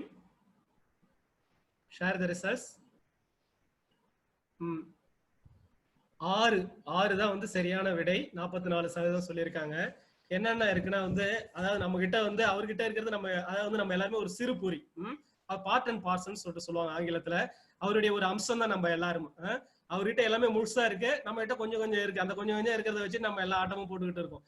அழகு அவர்கிட்ட இல்லாத, அவரை வந்து பல மன்மதர்களுடைய அழகு அவர்கிட்ட இருக்குன்னு சொல்லுவாங்க. புகழ் அவர்கிட்ட இல்லாத புகழா. அப்புறம் அவருக்கு சக்தி, சக்தியினுடைய அம்சம் அவர் சக்தி.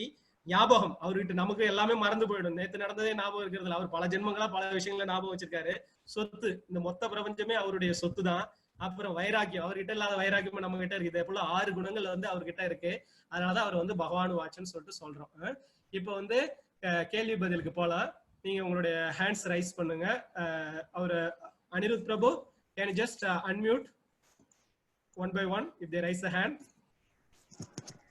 ஹரே கிருஷ்ணா பிரபுஜி. ஹரே கிருஷ்ணா மாதாஜி.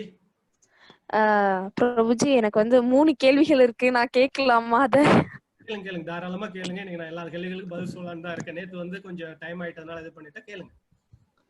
சோ என்னோட முதல் கேள்வி என்னன்னு பாத்தீங்கன்னா, நமக்கே தெரியும் வந்து சோல் வந்து நம்ம பாடி லீவ்ஸ் ஆச்சுன்னா அடுத்த பாடிக்கு போயிரும் அப்படின்றது.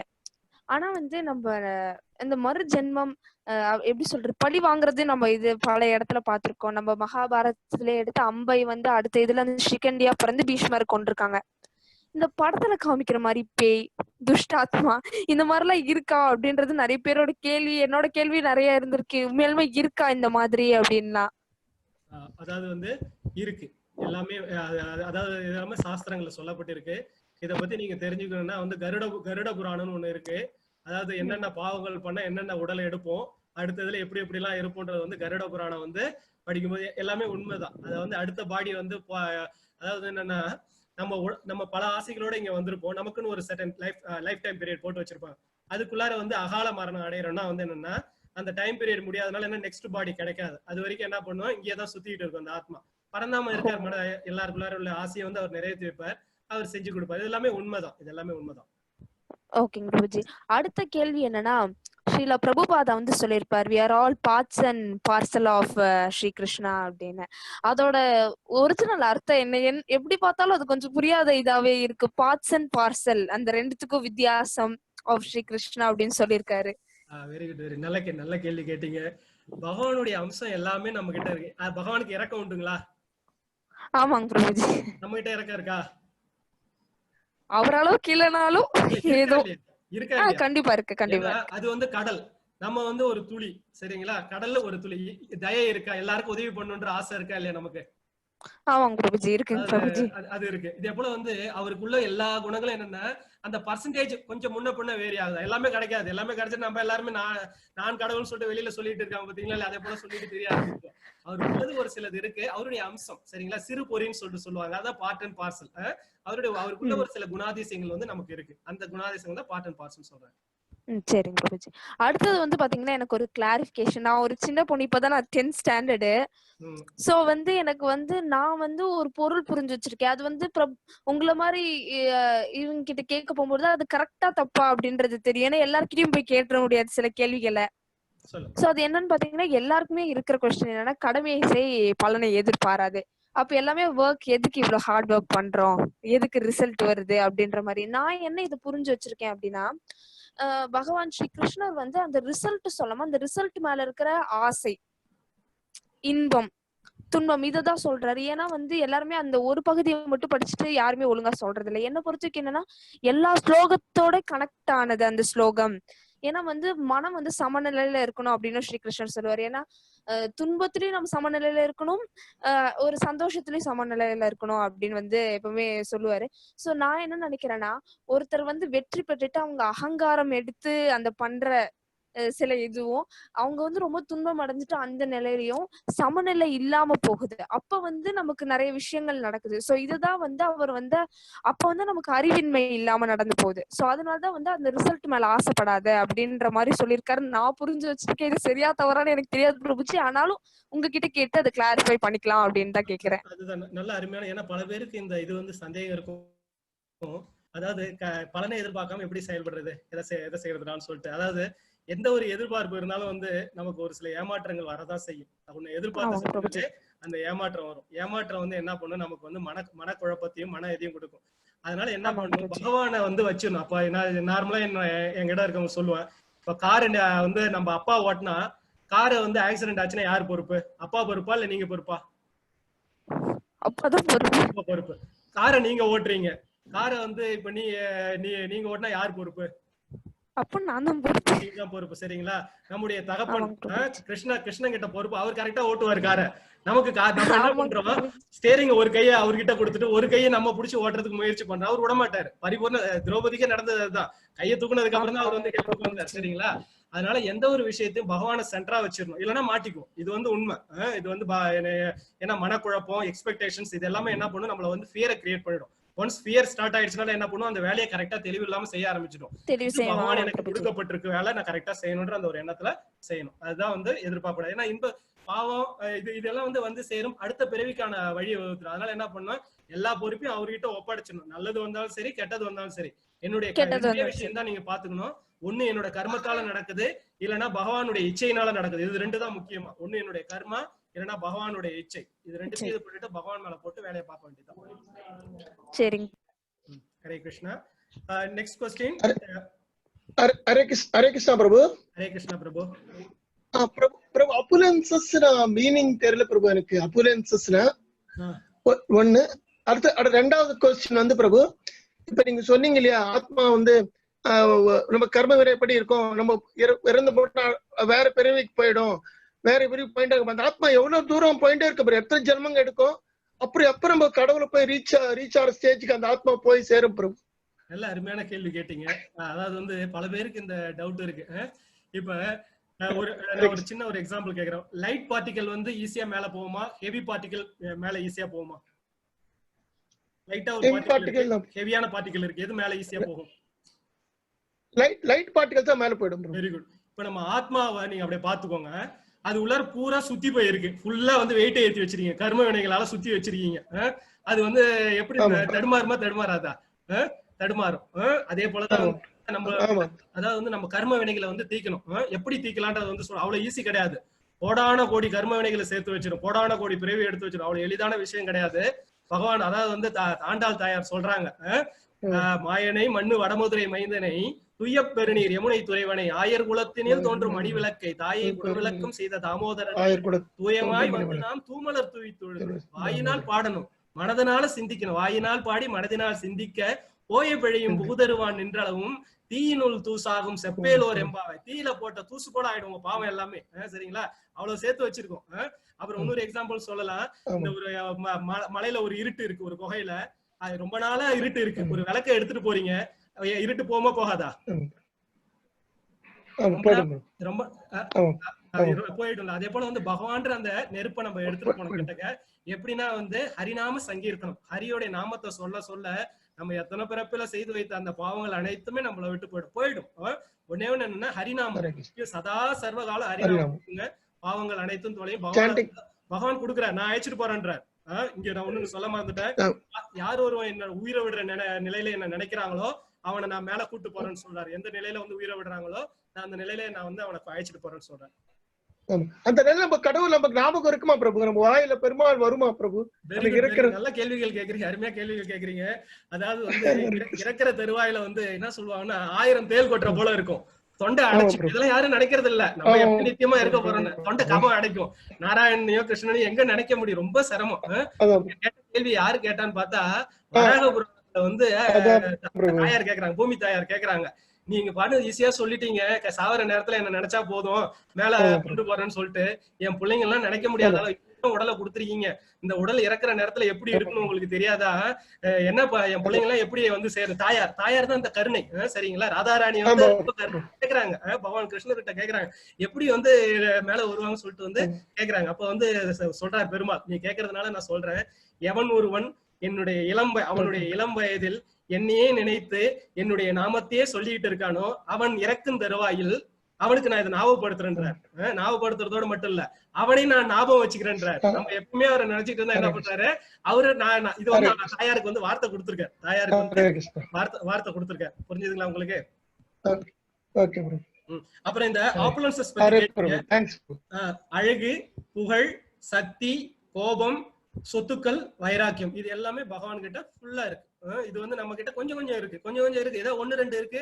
அதை வச்சுக்கிட்டே நம்ம வந்து நான் தான் பகவான் நான் தான் கடவுள்னு சொல்லிட்டு வெளியில சொல்லிட்டு இருக்கோம். அப்படிலாம் சொல்லக்கூடாது. பகவான் பகவான் தான். Hare Krishna. Next question.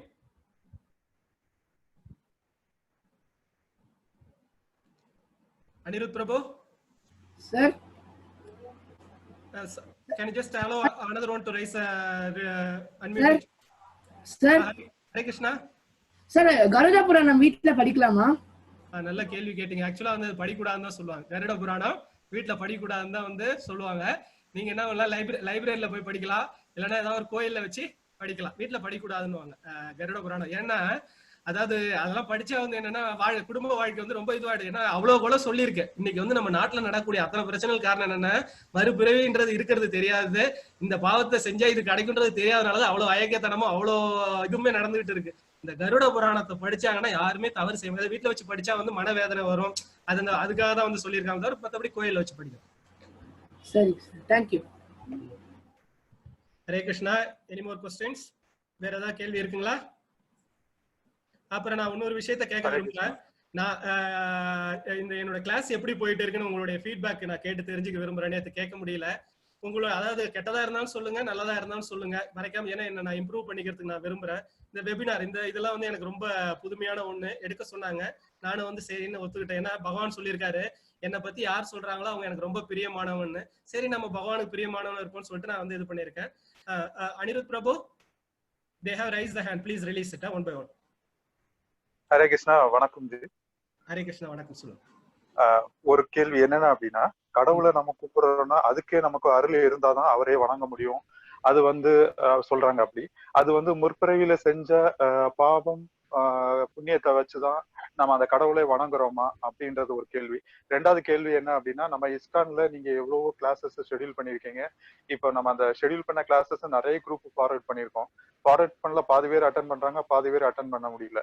So இதுவும் வந்துட்டு என்ன, அவங்களுக்கு வந்து அந்த அட்டன் பண்றதுக்குள்ளான ஒரு புண்ணியம் கிடைச்சிருந்தா மட்டும்தான் அட்டன் பண்ண முடியுதா? இது முன் செஞ்ச பாவம் கர்மத்தை பேஸ் பண்ணி தான் வருதா? இதுதான் என்னோட கேள்வி. சரியான கேள்வி கேட்டீங்க. அதாவது வந்து இப்ப நீங்க எல்லாம் வந்திருக்கீங்கன்னா முன் ஜென்ம கர்ம வினை தான். எல்லாராலையும் பகவத்கீதை கேட்க முடியாது, படிக்க முடியாது. சரிங்களா? இத்தனை பேரை கூப்பிட்டுருங்க, வர முடிஞ்சதா? கர்ம வினை. அதாவது வந்து சிவபுராணத்துல வந்து வரும், அவன் அருளாலே அவன் தாள் வணங்கின்னு வரும். பகவானோட அருள் வேணும், நம்முடைய கர்ம வினைகளும் வேணும். ஆனா என்ன பண்ணுவார் பகவான் வந்து, பக்தர்களை பக்கத்துல சேர்த்து விடுவார். பக்தர்களை வந்து என்ன எப்படியாவது அழைச்சிட்டு போகணும். குழந்தை தப்பு பண்ண தாயார் ராதாராணி விட மாட்டாங்க. சரிங்களா? மகாலட்சுமி தாயார் விட மாட்டாங்க. குழந்தை எப்படியா மேல அழைச்சு போகணும் தான் பாப்பாங்க. ஆனா என்ன பண்றது, நமக்கு வந்து என்ன பண்ண, வீம்புக்கு வந்து என்ன, அவர் என்ன கூப்பிடுறது, நம்ம என்ன போறதுன்ற போல வந்து இருப்போம். இதே போல மனநிலை தான் கர்ம வினை. அவங்கவுங்க செய்த அந்த கர்ம வினை என்ன பண்ணும், விடாம வந்து தடுக்கும். ஆனா பகவான் விடமாட்டார் தன்னோட குழந்தைங்களை. இந்த பிறவினா அடுத்த பிறவி இப்படியே கூட்டு போறது ஆசைப்படுறாரு. இப்ப நீங்க எல்லாம் வந்திருக்கீங்க, உங்களை எல்லாம் பகவான் கூட்டு போறது ரெடியாரு. பகவத்கீதை பத்தி தெரிஞ்சுக்கிட்டீங்க. நிச்சயம் பகவத்கீதை யார் படிக்கிறாங்களோ பகவான் நிச்சயமா அவங்களை கூட்டு, இது சத்தியம், பகவத்கீதையில சொல்லப்பட்டிருக்கு, ஆச்சாரியர்கள் சொல்லியிருக்காங்க. நிச்சயமா உங்களுடைய நண்பர்களுக்கு சொல்லுங்க. வரலன்னா கவலைப்பட வேண்டாம். ஏன்னா கடமையை செய்ய மட்டும்தான் உங்களுக்கு அதிகாரம் இருக்கு. கடமையின் செயல்களில் பற்றுதல் கொள்ளாது. சரிங்களா? இது பட்டீங்கன்னா என்ன பாவமா புண்ணியமா வரும். சொல்லிட்டே இருங்க. வர்றாங்க, வரல, உங்களோட கடமையை செய்யுங்க. பக்தனா ஒன் மோர் கொஸ்டின். இப்ப வந்து என்ன அப்படின்னா, இப்போ நம்ம கண்டினியூஸா வந்துட்டு கடவுளை தொழுகிறோம். அது இல்லாம இப்போ முற்பிறவிய பேஸ் பண்ணிதான் நம்மளோட ஆத்மா தான் தாய் தந்தைகளை வந்து செல்வந்தராகவோ இல்ல நல்ல ஒரு படிப்பு, எஜுகேஷன், ஃபேமிலி அந்த மாதிரி பேஸ் பண்ணி பிறக்கிறது வந்து மின் செஞ்ச கர்மா அதை பேஸ் பண்ணிதானா, இல்ல நம்ம கடவுளை தொழுறதுனால அதுக்கப்புறம் அதோட லைஃப் சேஞ்ச் ஆகுதா? நல்ல அருமையான கேள்வி. இதுக்கு எல்லாமே விடை இருக்கு. நீங்க கேட்கிற கேள்வி எல்லாமே அடுத்தடுத்து வரக்கூடிய அத்தியாயங்கள்ல இருக்கு. அர்ஜுன வருத்தப்படும் போது சொல்லுவாரு, அதாவது ஒரு யோகி, இப்ப நிறைய பேர் பாப்பீங்க, நிறைய பேர் வந்து என்ன பண்ணுவாங்க, நல்லா ஆன்மீகத்துல இருப்பாங்க. திடீர்னு என்ன பண்ணுவாங்க, அப்படியே விட்டுட்டு போயிடுவாங்க. ஆன்மீகத்துல என்னடா நல்லா டெவலப் ஆகி வந்தானா விட்டுட்டு போயிட்டாங்க. பகவான் அது சொல்றாரு, அவங்கள வந்து அதே அதாவது வந்து பொருள்ல எங்க விட்டமோ அது அடுத்த பிறவில பொருளை தொடராது. ஆன்மீகத்துல எங்க விட்டமோ அப்படியே அது பேங்க் பேலன்ஸ், உங்களுடைய பேங்க் பேலன்ஸ் என்ன பண்ணும், அடுத்த பிறவிக்கு எங்க விட்டீங்களோ நீங்க தொடருவீங்க. நீங்க இதை பார்க்கலாம். நீங்க பகவத்கீதை கேட்கறீங்கன்னா போன பிறவில விட்டதை நீங்க என்ன பண்றீங்க, அப்படியே தொடர்றீங்க. தொடர்ந்து இப்ப என்ன பண்ணுவீங்க, இந்த பிறவில என்ன பண்ணும், நீங்க ரிலீஸ் ஆயிடணும். ஏன்னா பாக்குறீங்க, போக போக கலியினுடைய ஆட்டம் ரொம்ப ஜாஸ்தியா இருக்கு. இது கலியுகம். கலியை பத்தி நான் நிறைய பேசுறேன். இந்த கலியுகத்துல இருந்து எப்படி விடுதலை பெறான்றது வந்து நிறைய ஆச்சாரியர்கள் சொல்லியிருக்காங்க. இதுதான் வந்து என்னுடைய பதில். Hare Krishna. Any more questions? வேற ஏதாவது கேள்வி இருக்கா? என்னுடைய இந்த இதை பத்தி யாராவது சொன்னீங்கன்னா நல்லா இருக்கும். நான் எடுத்துக்கிட்டு இருக்கேன். நான் எப்படி வேகமா போறேனா இல்ல இதுவா, ஏன்னா கொடுத்த அந்த 1 மணி நேரத்துக்குள்ளார முடிக்கணும்ன்ற ஒரு இதுல நான் செஞ்சுக்கிட்டு இருக்கேன். நல்லதா இருந்தாலும் சரி, கெட்டதா இருந்தாலும் சரி சொல்லுங்க. நான் என்ன திருத்திக்கிறது ஒரு என்ன பகவானை பத்தி சொல்றோம், தப்பா சொல்லக்கூடாது. நான் ஏதாவது தவறா சொல்லியிருந்தாலும் மன்னிச்சுக்கோங்க. என்னுடைய தவறுகளை நான் திருத்திக்க விரும்புறேன். உங்களுடைய ஃபீட்பேக் நான் எதிர்பார்க்கிறேன். அனிருத் பிரபு, can you just release? Hare Krishna Prabhu. Hare Krishna. Hare Krishna பிரபு, உங்க கிளாஸ் ரொம்ப அருமையா இருக்கு பிரபு. நன்றி. ஹரே கிருஷ்ணா. Thank you thank you. பிரபு, நேத்து என்னால கிளாஸ் அட்டெண்ட் பண்ண முடியல பிரபு. நான் லிங்க் கொஞ்சம் கவனிக்காம விட்டுட்டேன் பிரபு. அந்த கிளாஸ் நான் எப்படி பிரபு கேக்குறது? ஓகே, நான் உங்களுக்கு சொல்றேன். யூடியூப் லிங்க் இருக்கு. யூடியூப் லிங்க் மற்றும் ஃபேஸ்புக் லிங்க் எல்லாத்துலயும் வந்து அப்லோட் பண்றாங்க. அப்லோட் பண்ணதுக்கான நாளைக்கு இல்ல நாளைக்கு அப்லோட் பண்ணிடுவாங்க. எல்லாருக்கும் நீங்க அனுப்புங்க. உங்களோட கடமையை செய்யுங்க. இந்த ஞானத்தை எல்லாருக்கும் கொடுங்க. நான் உங்களுக்கு அந்த நாளைக்கு இல்ல நாளைக்கு பண்ணிட்டு இருக்கு, ஒர்க் போயிட்டு இருக்கு. பெங்களூர்ல வந்து இந்த டீம் ஒர்க் பண்ணிட்டு இருக்காங்க. உங்களுக்கு நான் நாளைக்கு இல்ல நாளைக்கு சொல்றேன், 2 நாள்ல சொல்றேன். Thank you Prabhu. Hare Krishna. Hare Krishna. Next question. Hare Krishna Prabhu. Hare Krishna. Prabhu video விட்டு வரவே இல்லை.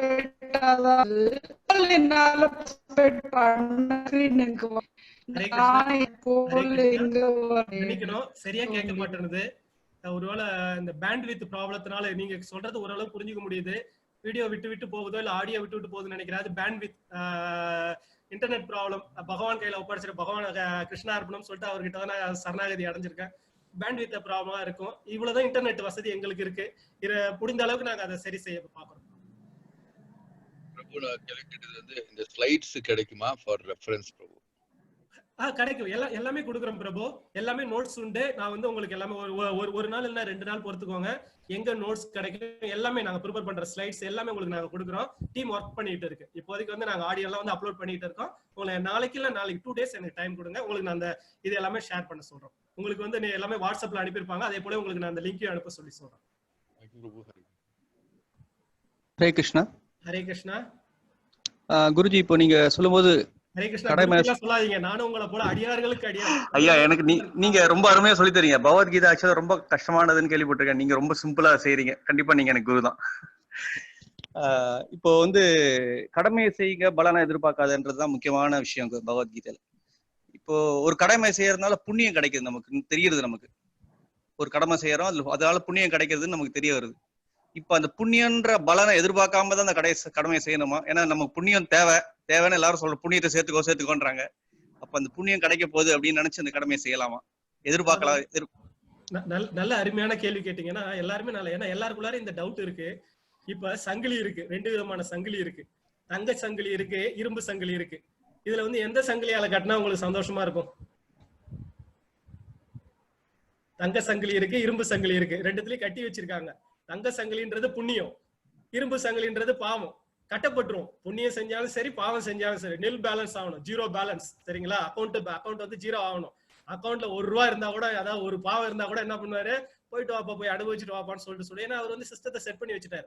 ஆனா என்ன பண்றாரு, தன்னுடைய பக்தர்களுக்கு பக்த வச்சலன், பக்த பராதீனன், அவருடைய பக்தர்கள் மட்டும் என்ன பண்றாரு, அவர் தானா, ஏன்னா தாயார் விடமாட்டாங்க, ராதாராணி விடமாட்டாங்க, மகாலட்சுமி தாயார் விட மாட்டாங்க. அவங்க எல்லாம் வந்து கரெக்டா என்ன பண்றாங்க, சொல்லி ஒரு சில வழிகள் சொல்லி வச்சிருக்காங்க, உங்களோட குழந்தைகளை விடக்கூடாதுன்னு சொல்லிட்டு.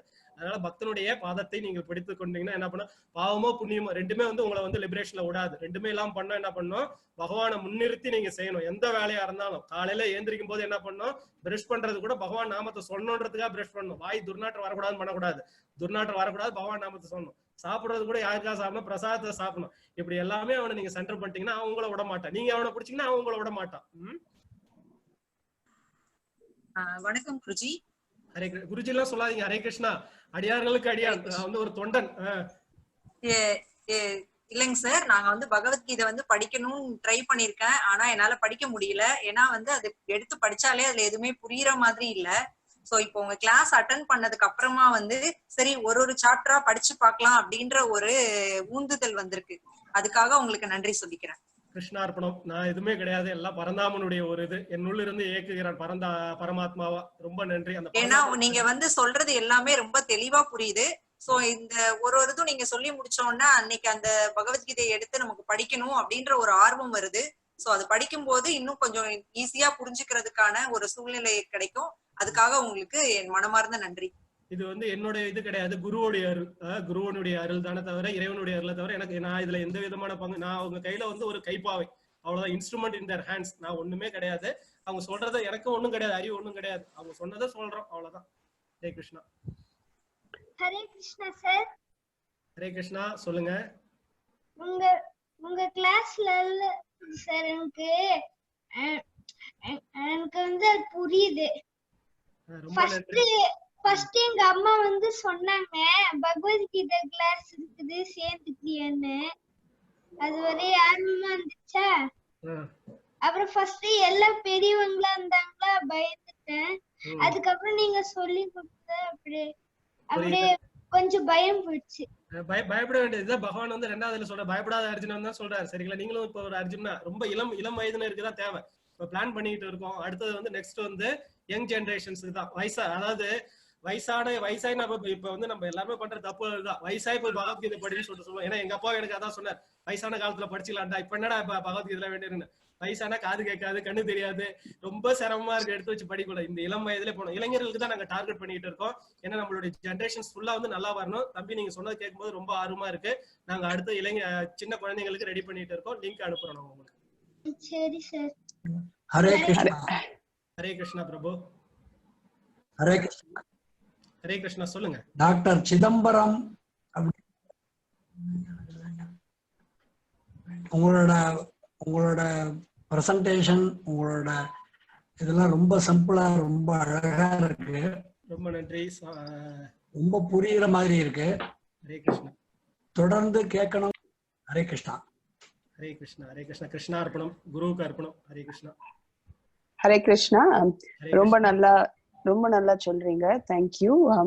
நீங்க சொல்ற மாதிரி டெக்னாலஜி இஸ் எல்லாருக்குமே கொஞ்சம் புதுசு. ஸோ நான் வந்து இதுல என்ன பார்த்தேன்னா, இந்த வீடியோல சில பேர் are trying to lift their hand and ask question. But அவளுக்கோசரம் I just want to tell them that நீங்க பார்ட்டிசிபென்ட் இதுல போய் அங்க ஒரு ஹேண்ட் ரைஸ் இருக்கு, அதை ரைஸ் பண்ணாதான் you will be able to ask questions. Just wanted to share, but otherwise class is very nice. Thank you so much. Sir சொல்லுங்க sir. அதே மாதிரி இப்போ ஸ்ரீமத் பாகவதம் கொஞ்சம் ஸ்டார்ட் பண்ணுங்க சார் ஆன்லைன் கிளாஸ்ல. ஸ்ரீமத் பாகவதம். ஸ்ரீமத் பாகவதமா? சரி, நான் இப்ப முதல்ல இந்த 18 நாட்கள் வந்து பகவானை பத்தி சொல்றேன். ஸ்ரீமத் பாகவதம் எனக்கு ரொம்ப பிடிக்கும். அதாவது வந்து அமல புராணம் சொல்லுவாங்க. நான் வந்து ஸ்ரீமத் பாகவத்துல நிறைய கதைகள் சொல்லணும், எல்லாருமே கேட்டுட்டு இருக்காங்க ஸ்ரீமத் பாகவதம் சொல்லுங்கன்னு. நான் நிச்சயமா இது பண்றேன். இதை வந்து நான் மேல இருக்கிறவங்களுக்கு கொண்டு போயிட்டு அவங்களுடைய குருவுடைய அனுமதி பெற்றுட்டு நான் வந்து உங்களுக்கு நான் சொல்றேன். நிச்சயமா சொல்றேன். ஸ்ரீமத் பாகவதம் எல்லாரும் கேட்டு எல்லாம் என்ன வந்து அதுதான் பூர்ண புராணம் சொல்றாங்க. பகவானுடைய கதாமிருதத்தை கேட்டு எல்லாரும் நிச்சயமா செய்யற பகவான் குருவுடைய அருள் பெற்று குருவுடைய பர்மிஷன் வாங்கிட்டு செய்யறோம். சார் நமஸ்காரம். அதாவது இந்த ப்ரோக்ராம் யாரெல்லாம் இனிஷியேட்டிவ் பண்ணாலும் எல்லாருக்குமே ஒரு பெரிய தேங்க்ஸ் சொல்லிக்க விரும்புறேன். ஏன்னா அட் த ஏஜ் ஆஃப் 52 இதை கேட்கற ஒரு பாக்கியம் எங்களுக்கு கிடைச்சிருக்குனாக்கா இன்னும் அது பகவான் உங்களெல்லாம் சேர்த்து இங்க அமிச்சு எங்களுக்கு கத்துக் கொடுங்கன்னு சொல்றதுனால அதுக்கு சமம் சார். சொல்றது ரொம்ப கிளீனா புரியறது, ஒன்னும் பிரச்சனையும் இல்லை சார். ரொம்ப நல்லா போயிட்டு இருக்கு சார். ரொம்ப நன்றி. ஹரே கிருஷ்ணா. ஹரே கிருஷ்ணா. கிருஷ்ணா ஹரே கிருஷ்ணா பிரபுஜி. ஹரே கிருஷ்ணா. நேத்து என்னால கிளாஸ் அட்டென்ட் பண்ண முடியல, லிங்கே வரல. சோ நேத்தியத்து கிளாஸ் அட்டென்ட் பண்ண முடியல. இன்னைக்கு கூட வந்து சிஸ்டர் கிட்ட இருந்து தான் லிங்க் வந்தது. எனக்கு வந்து மெயில்ல வரல, வாட்ஸ்அப்லயும் வரல. சோ லிங்க் வந்து வாட்ஸ்அப்லயோ இல்ல மெயில்ல அனுப்பிச்சீங்கன்னா கிளாஸ வந்து மிஸ் பண்ணாத கண்டினியூட்டி இருக்கும். அடுத்தது ஒரு இது என்னன்னா, மைண்ட கண்ட்ரோல் பண்ணணும்னு நினைச்சோம்னா ப்ரே பண்றோம், சில நேரத்துல கண்ட்ரோல் ஆகுது. பட் சம்டைம்ஸ் வேண்டாத தாட்ஸ், அது எப்படி கண்ட்ரோல் பண்றது பிரேயர்ல? நல்ல கேள்வி கேட்டீங்க. அதாவது வந்து பெரிய பெரிய மகான்களாலே கூட வந்து அது முடியாத ஒரு விஷயம். ஆனா பகவான் ரொம்ப சிம்பிளான ஒரு விஷயம். எத்கரோஷி எத் ஆஷ்டாசி எத்யோஷி ததாசி எத் தபஸ்யாசி கௌந்தேய தத்குருஷ்வ மத் அர்ப்பணம். அர்ஜுனா, என்ன பண்ணாலும் எனக்காக பண்ணு. நம்ம என்ன பண்றோம், நமக்காக பண்ணிக்கிறோம், வேற ஒண்ணும் இல்ல. மைண்ட் வந்து அதாவது வந்து மாயை பத்தி நம்மள மிஸ்லீட் பண்ண பார்க்கும். ஆனா வந்து என்ன பண்ண, எப்பயும் பகவானோட சிந்தனை ஹரிநாமம், ஹரி கீர்த்தனம் ஒண்ணு மட்டும் தான் இந்த கலிக்கு வந்து பரிந்துரைக்கப்பட்டு இருக்கிறது. எப்பயும் சதா ஹரியை பத்தி திங்க் பண்ணோம். பக்தர்களுடைய கூட்டத்துல இருக்கணும். பக்தர்கள் இல்லைன்னா வந்து அசோசியேஷன் நல்லா இருக்கணும். அசோசியேஷன் நல்லா இல்லைன்னா மைண்ட் இதுவா. வீட்லயே வந்து அசோசியேஷன் நல்லா இருக்கணும், ஃபேமிலியே மொத்தமா பக்தர்களா மாத்த பாருங்க, பக்தர்களோட கூட இருங்க, அப்பதான் மைண்ட் ஸ்டெடி ஆகுதுன்னா ரொம்ப சிரமம். ஹரே கிருஷ்ணா. ஹரே கிருஷ்ணா பிரபுஜி. லாஸ்ட் கொஸ்டின் ஏன்னா டைம் ஆயிட்டே இருக்கு. ஒரு நாள் நான் இதை டைம் கொடுக்குறேன். உங்களோட இதை சொல்லுங்க உங்களோட கொஸ்டின். பிரபுஜி ஒரே ஒரு நெகட்டிவ் சொல்ல முடியாது, என்ன சவுண்ட் கொஞ்சம் அவ்வளவா ஆடிபிளா இருக்கு, பட் கொஞ்சம் இன்னும் நல்லா இம்ப்ரூவ் பண்ணா நல்லா இருக்கும்னு நினைக்கிறேன் பிரபுஜி. Okay ஷூர்மா sure. நான் வந்து அப்புறம் இன்னொன்னு வந்து பாத்தீங்கன்னா கதவு சாத்துமி. இன்னொன்னு வந்து பாத்தீங்கன்னா நான் இஸ்கானுக்கு வந்தப்போ நான் கிருஷ்ணாவை பத்தி பேசும்போது எனக்கு முதல் சொன்ன வார்த்தை இப்படிதான், நம்ம கர்ம வினை பொறுத்துதான் நீங்க இப்படி பேசுறீங்க அப்படின்னு திருப்பி கேட்கும் சந்தோஷமா இருக்கு. என்னன்னு பாத்தீங்கன்னா நான் 2 வருஷமாவே நானும் பகவத்கீதை கிளாஸ் போகணும் என்னொன்னுமோ நினைச்சேன். இந்த கொரோனா டைம்ல நம்மள தடுத்து போட்டுருச்சு. ஏன்னா நான் இந்த சம்மர் கிளாஸ் ஃபுல்லா இஸ்கானுக்கு போகணும், எங்க வீட்டு பக்கத்துல இருக்கிற இஸ்கான் பெரம்பூருக்கு போகணும்னு நான் ரொம்ப ஆசைப்பட்டேன். அதுதான் நான் ஆசைப்பட்டதுலேயே பெரிய விஷயம், நான் இதுதான் ஆசைப்பட்டேன். பட் அது நடக்கலே, நான் ரொம்ப கவலைப்பட்டேன். ஆனா ஸ்ரீ கிருஷ்ணர் அப்படி விடல, கண்டிப்பா நீங்க ரொம்ப நல்லா சொல்லி தரீங்க, எனக்கு ரொம்ப நல்லா புரியுது, எனக்கு இது வழியா பார்க்க வந்து ஸ்ரீ கிருஷ்ணர் கண்டிப்பா வந்து என் கூடயே இருக்காரு அப்படின்ற மாதிரி தோணுச்சு. நான் ஆசைப்பட்டது நடக்கலேன்னு ஃபீல் பண்ணேன், கடைசியில ஏதோ ஒரு வகையில ஸ்ரீ கிருஷ்ணர் நடத்தி வச்சிட்டாருன்னு நினைக்கும் போது எனக்கு ரொம்ப சந்தோஷமா இருக்கு. நீங்க ரொம்ப சூப்பரா சொல்லி தரீங்க பிரபுஜி, எனக்கு ரொம்ப பிடிச்சிருக்கு. நீங்க இன்னும் நல்லா கண்டினியூ பண்ணணும், இன்னும் ஸ்ரீமத் பாகவதம் நீங்க எடுக்கணும் அப்படின்றத நான் ரொம்ப ஆசைப்படுறேன் பிரபுஜி. ஹரே கிருஷ்ணா. கிருஷ்ணா அர்ப்பணம். நம்ம இதோட முடிச்சுக்கலாம்னு நினைக்கிற கேள்வி பதில் வந்து இதோட முடிச்சுக்கலாம். ஏன்னா இன்னைக்கு வந்து உங்களுடைய ஃபீட்பேக் எல்லாம் வாங்கணும்னு ஆசைப்பட்டேன். எனக்கு ஆதரவளித்த அனைத்து நல்ல உள்ளங்களுக்கும் நன்றி. நான் வந்து ஒரு குருஜியோ கிடையாது, எதுவும் கிடையாது, உங்களுடைய ஒரு தொண்டன், கோடான கோடி மக்களுடைய ஒரு சாதாரண தொண்டன். குரு சொல்லி கொடுக்கறது, பகவான் சொல்லி கொடுத்தது நான் சொல்றேன், நானாக எதுவுமே சொல்லல. அந்த பரந்தாமன் என் இதயத்திலிருந்து அனைத்தையும் சொல்லி கொடுத்துட்டு இருக்கான். உங்களுடைய பரிபூர்ண ஆசையோடு நம்ம நாளைக்கு வந்து அத்தியாயம் 3 பார்ப்போம். ஹரே கிருஷ்ணா ஹரே கிருஷ்ணா கிருஷ்ணா கிருஷ்ணா ஹரே ஹரே, ஹரே ராமா ராம ராம ஹரே ஹரே.